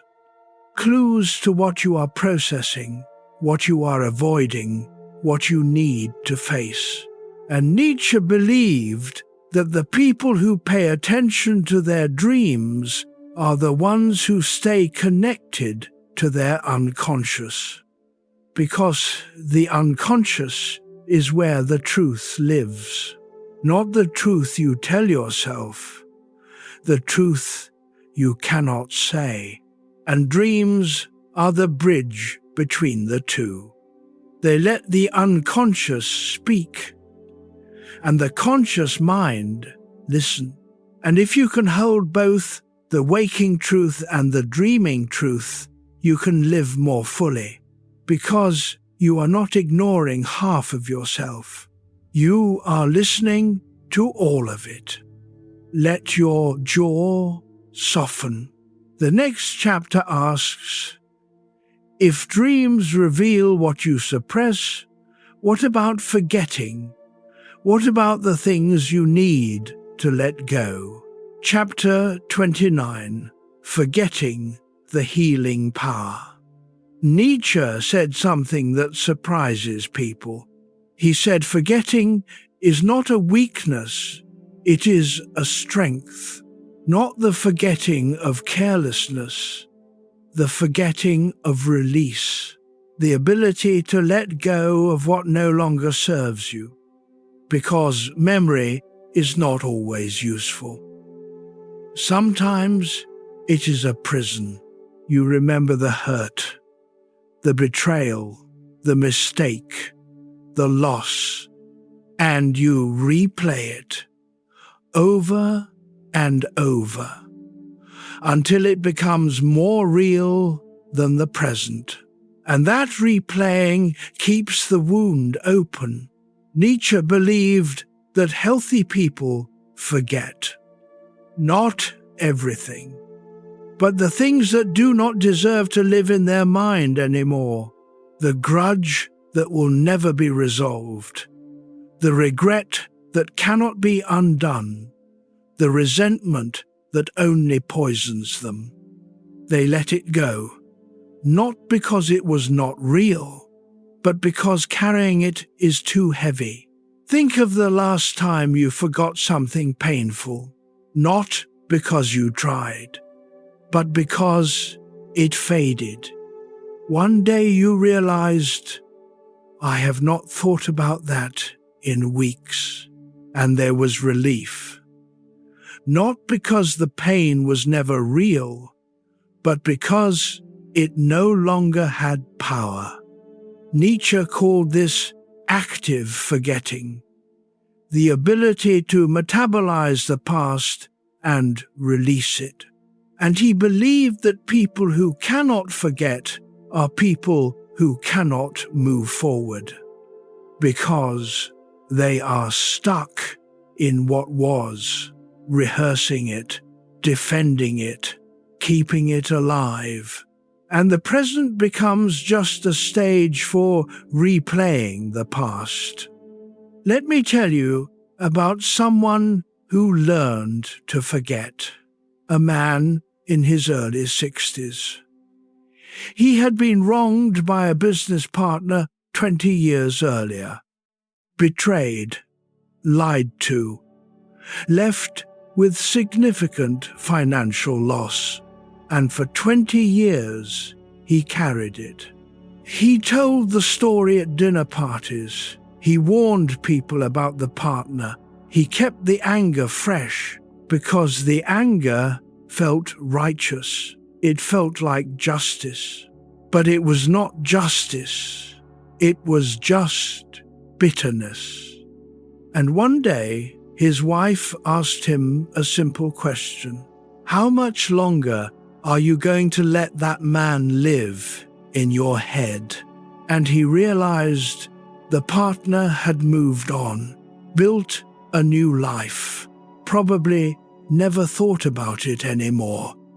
But he was still there, still holding the wound, still giving it energy. And he made a choice. Not to forgive, but to forget. To stop rehearsing the story, to stop feeding the anger, to let it fade. And it took time, months, maybe years. But slowly the memory lost its charge. It became just a thing that happened, not the defining event of his life. And he felt lighter. Not because the betrayal was undone, but because he was no longer carrying it. Nietzsche would say, this is the power of forgetting. It is not denial, it is release. It is the choice to say, this happened, and I am not letting it define me anymore. Because memory is selective, you are not obligated to remember everything. You can choose what to hold and what to let go. And the things you let go, the old hurts, the old failures, the old stories, they do not disappear. They just lose their power. And that loss of power is freedom. Think about your own memory. What are you holding that no longer serves you? What story are you rehearsing that keeps you stuck? And what would happen if you just stopped? Not by forcing yourself to forget, but by choosing not to feed it, by letting it fade, the way old photographs fade. Still there, but less vivid, less real. Because forgetting is not betrayal, it is kindness. Kindness to yourself. Kindness to the present. Kindness to the future you are trying to build. And the people who can forget well are the people who can live fully, because they are not dragging the past behind them. They are walking forward, light, free, alive. Notice the air moving in and out. The next chapter asks, if you can forget the past, can you create the future? Can you build values from nothing? Chapter 30, Creating Values in Emptiness. Nietzsche believed that values are not discovered, they are created. Not by God, not by society, by you. And most people have never created a value in their life. They have inherited them from parents, from religion, from culture, and they live by those values without ever asking, do I actually believe this? Or am I just following a script? And when the inherited values fail, when they do not fit your life anymore, you feel lost, because you never learned how to create your own. Nietzsche said, this is the work, creating values, not adopting them, creating them. And creation requires emptiness. You cannot build on a foundation that is already full.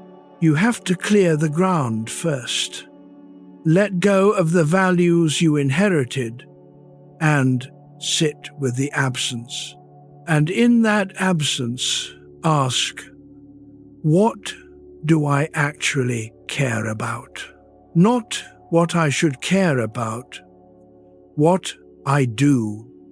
And the answer might surprise you. Let me tell you about someone who created their own values. A woman in her late 30s.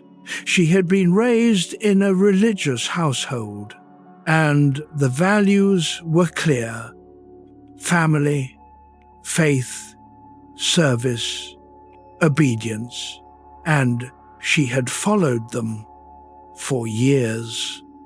But somewhere along the way, she realized these are not my values, these are theirs, and she did not believe them anymore. So she left, not dramatically, but quietly. She stopped going to church, stopped performing the role, and for a while she felt lost. Because without the values she had inherited, she did not know what she stood for. What was important? What was worth fighting for? What made life worth living? And she sat with those questions for months, and slowly answers came. Not from a book, not from a teacher, from her own experience. She realized she cared about honesty, about autonomy, about creativity, not because someone told her to, but because those were the things that made her feel alive. And so she built her life around them. She became an artist. She spoke her truth even when it was uncomfortable.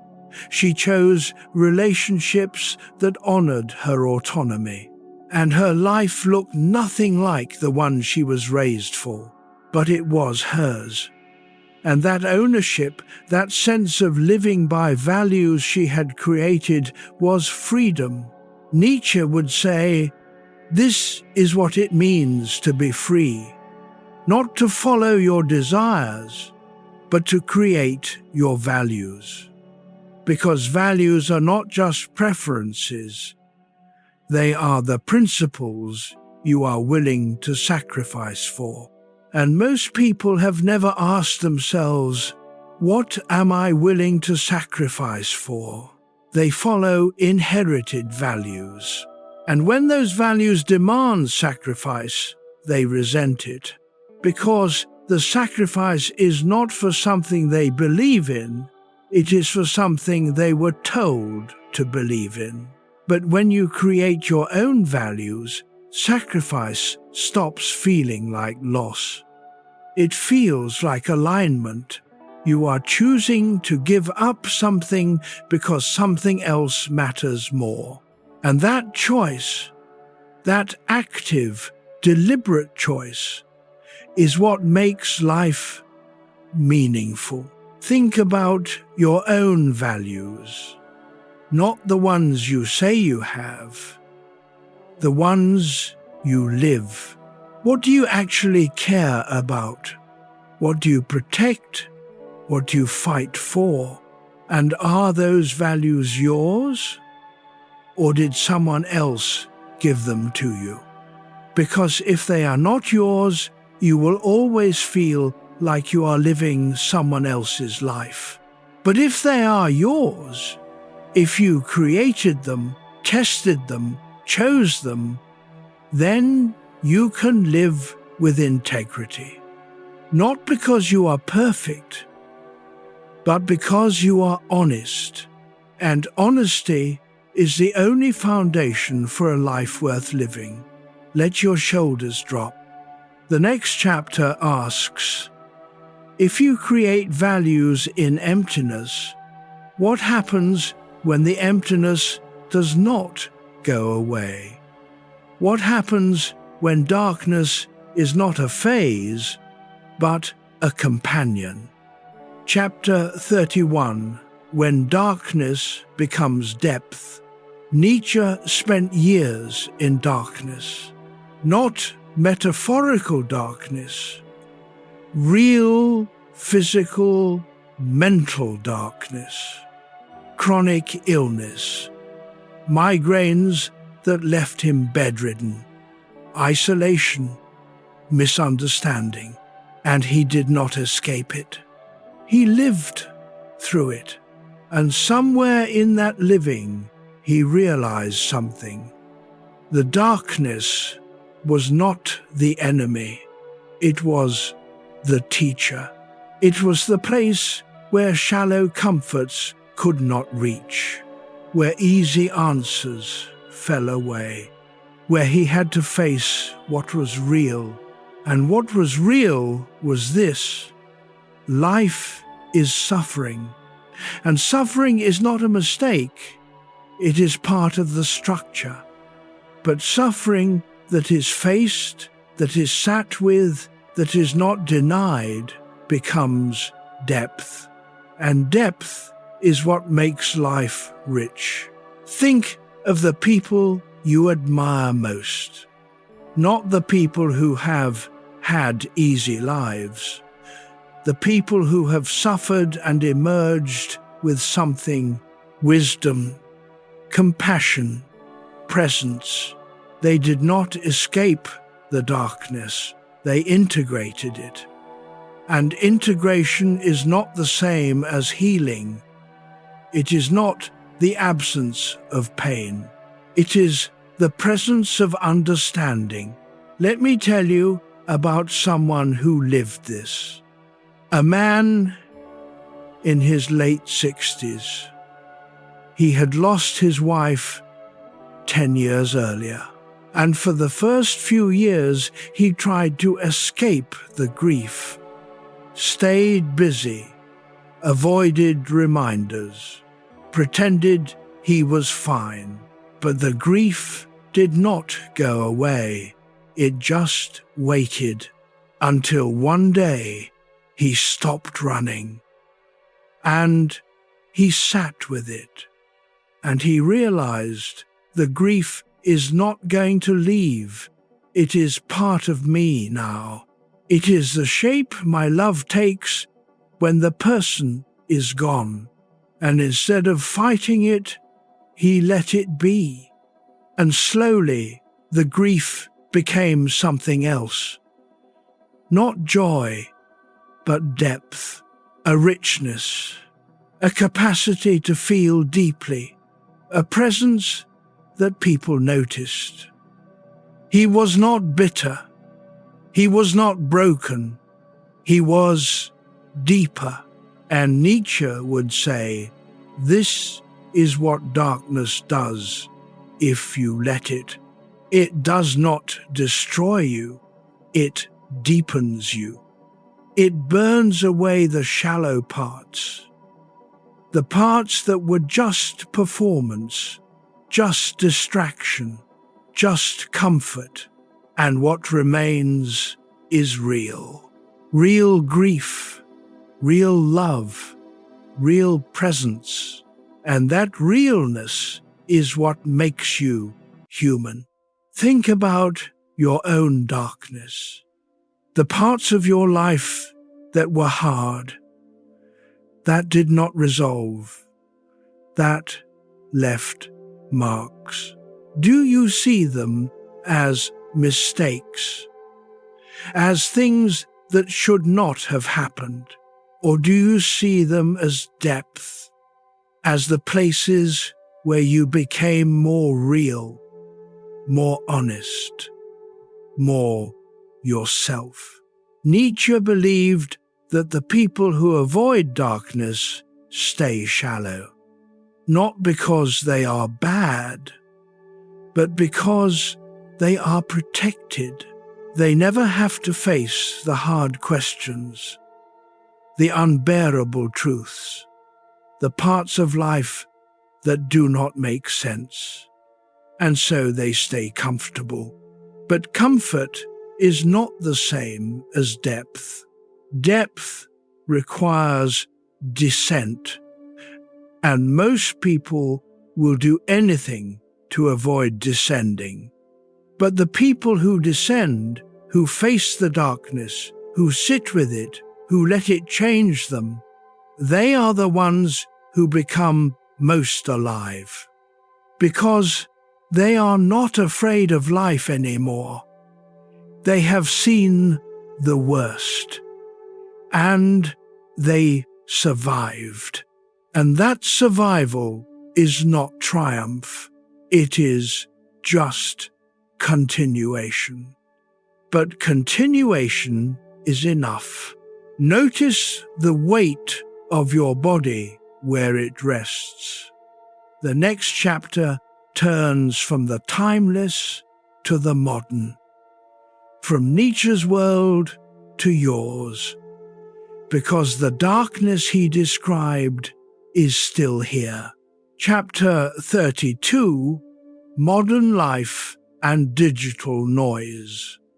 Nietzsche died in 1900. He never saw the internet, never saw smartphones, never saw the digital age. But he predicted it. Not the technology, the exhaustion. He predicted a world where people are overstimulated, overconnected, and utterly alone. A world where information is infinite, but meaning is scarce. A world where everyone is performing, but no one is present. And he was right. You live in that world now. You have access to everything. Every book, every song, every image, every opinion. And yet you feel empty, because access is not the same as meaning, and connection is not the same as presence. You can scroll for hours and feel nothing. You can message 100 people and still feel alone. Because the noise is so loud that you cannot hear yourself. Think about your phone. How many hours a day do you spend looking at it? And what are you looking for? Connection? Distraction? Validation? Relief? And do you find it? Or do you just find more noise? Nietzsche would say, the noise is not filling you, it is drowning you. It is keeping you from the one thing you actually need. Silence, stillness, space to think. Because thinking, real thinking, not just reacting, requires space. And modern life has eliminated space. Every gap is filled, every silence is interrupted, every moment of boredom is medicated. And so you never descend, you never go deep, you just skim the surface. Over and over, until you forget there is a depth. Let me tell you about someone who realized this. A woman in her early 40s. She worked in tech, always online, always connected. And one day, she noticed something. She could not remember the last time she had been bored. Not stressed, not busy, bored. The kind of boredom where you sit and stare at nothing and let your mind wander. Because every time boredom started, she reached for her phone, and the phone gave her something. A notification, a headline, a distraction, and the boredom went away. But so did the thinking, so did the creativity, so did the part of her that needed space to exist. And she realized she was not using the phone was using her. So she tried something. She left the phone at home for one afternoon, and at first it was unbearable. The boredom was loud. The restlessness was physical. But she sat with it. And after a while, something shifted. The boredom became thinking. The restlessness became ideas.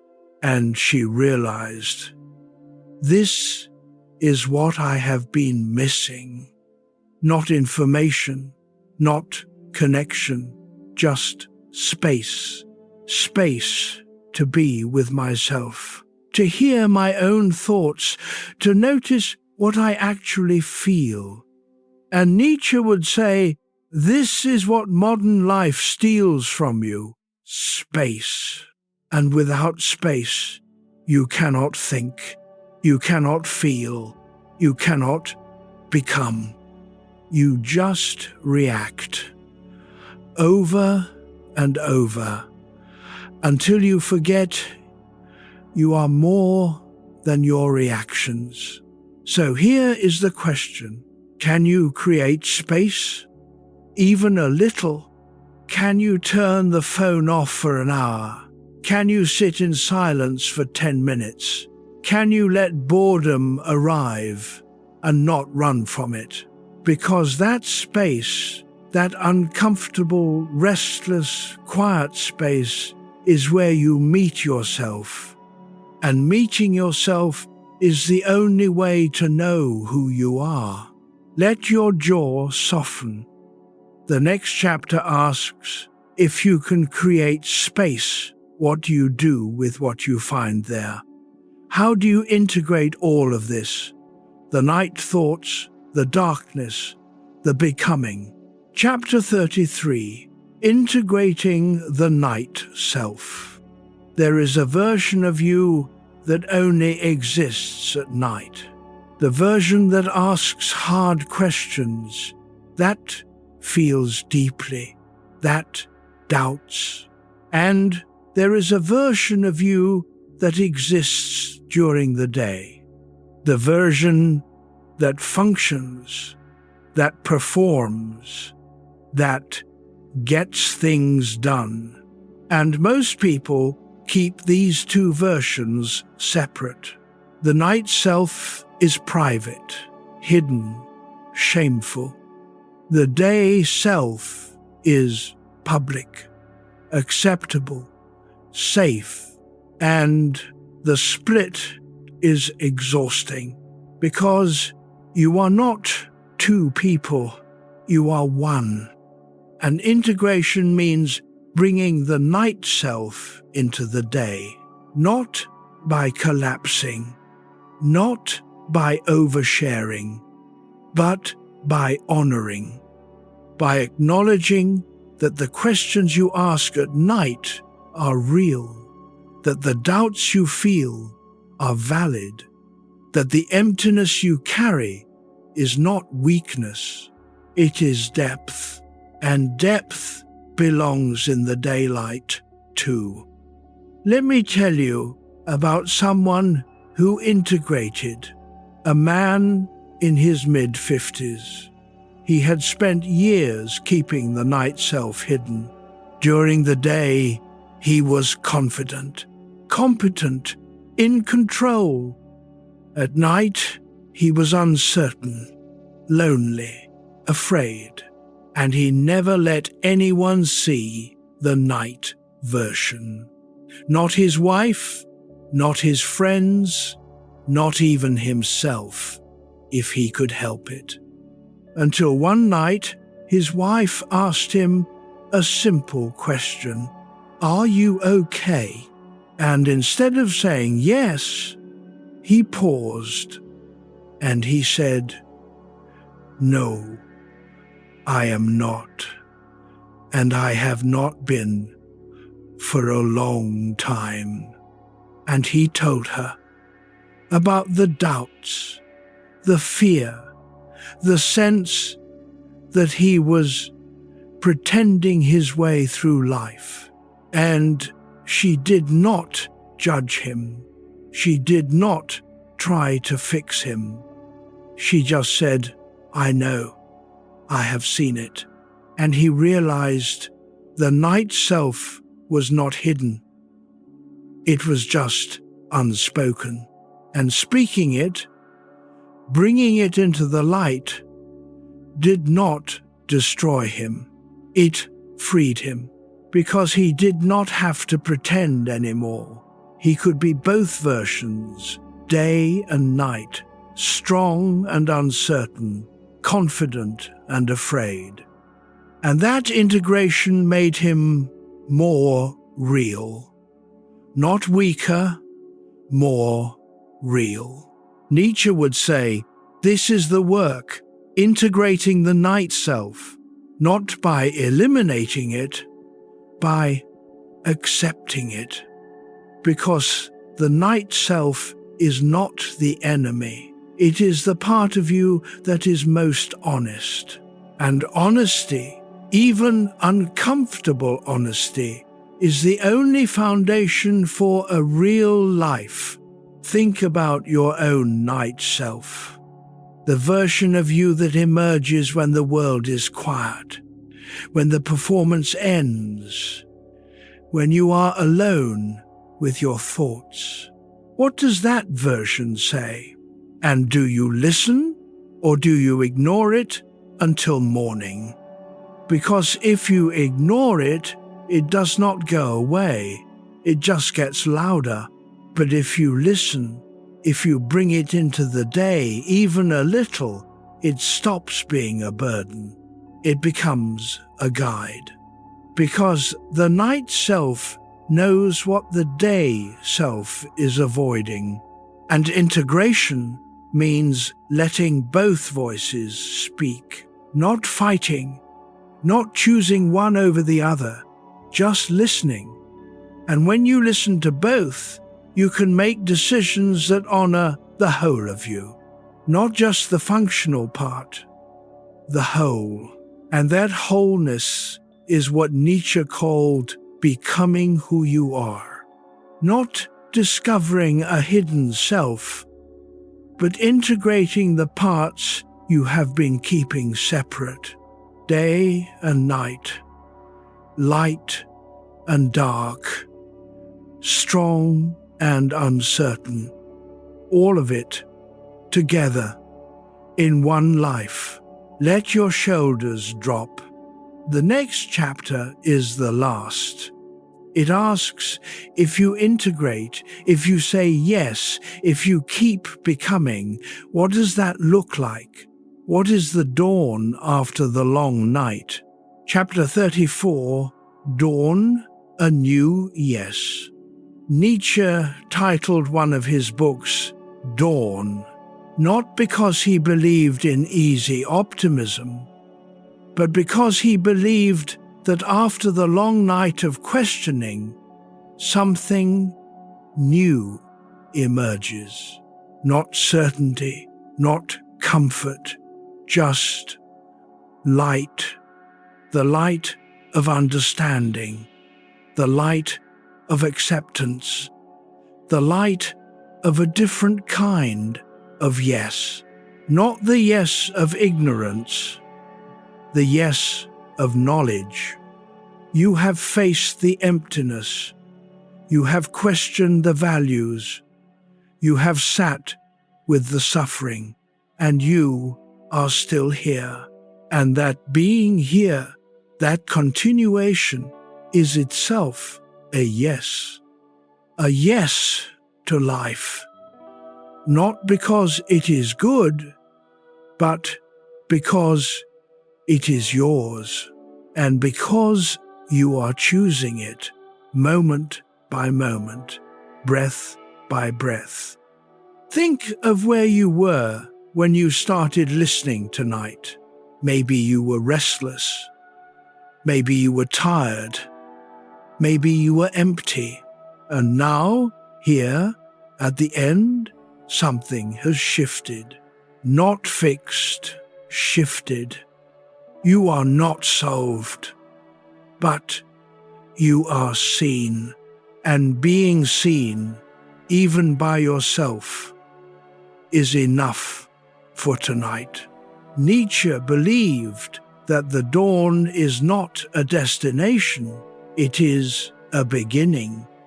Every day, you wake up and make the choice again to say yes, to keep moving, to become, and some days the yes is loud, and some days it is a whisper, but it is always there, as long as you are breathing. Let me tell you about someone who found their dawn, a woman in her early 70s.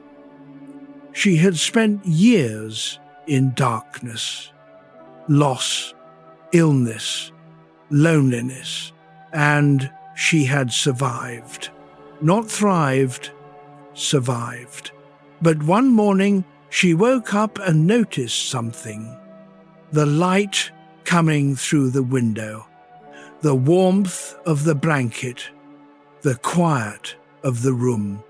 And for the first time in years, she felt not happy, but present. She was here, and being here was enough. Not because life had gotten easier, but because she had stopped demanding that it be easy. She had accepted the difficulty, and in that acceptance found a strange kind of peace. Not the peace of resolution, the peace of continuation. And Nietzsche would say, this is the dawn, not the end of suffering, but the beginning of acceptance. The willingness to say, this is my life and I am living it. And that willingness is the only real freedom. Think about your own dawn. What would it look like to say yes to your life? Not someday, now. Not because it is perfect, but because it is yours. What would it look like to stop fighting reality and start living inside it? To stop wishing the past were different and start building the future you want? To stop waiting for permission and start becoming who you are? That is the dawn Nietzsche is pointing toward. Not a promise of happiness, but a promise of aliveness. And aliveness, even when it is hard, is better than numbness. So here at the end, let me say this. You made it through the night. You listened, you thought, you felt, and you are still here. And that is enough. Not because the questions are answered, but because you are still asking them. And asking is how you stay alive. So, as you move into tomorrow, carry this. You are not broken. You are becoming. You are not lost. You are searching. And the search itself is the point, not the arrival, the search. And as long as you keep searching, you are living. And living, with all its difficulty, all its darkness, all its unanswered questions, is the only yes that matters. Notice the air moving in and out. Let your shoulders drop. And when you are ready, let yourself rest. The dawn will come. It always does.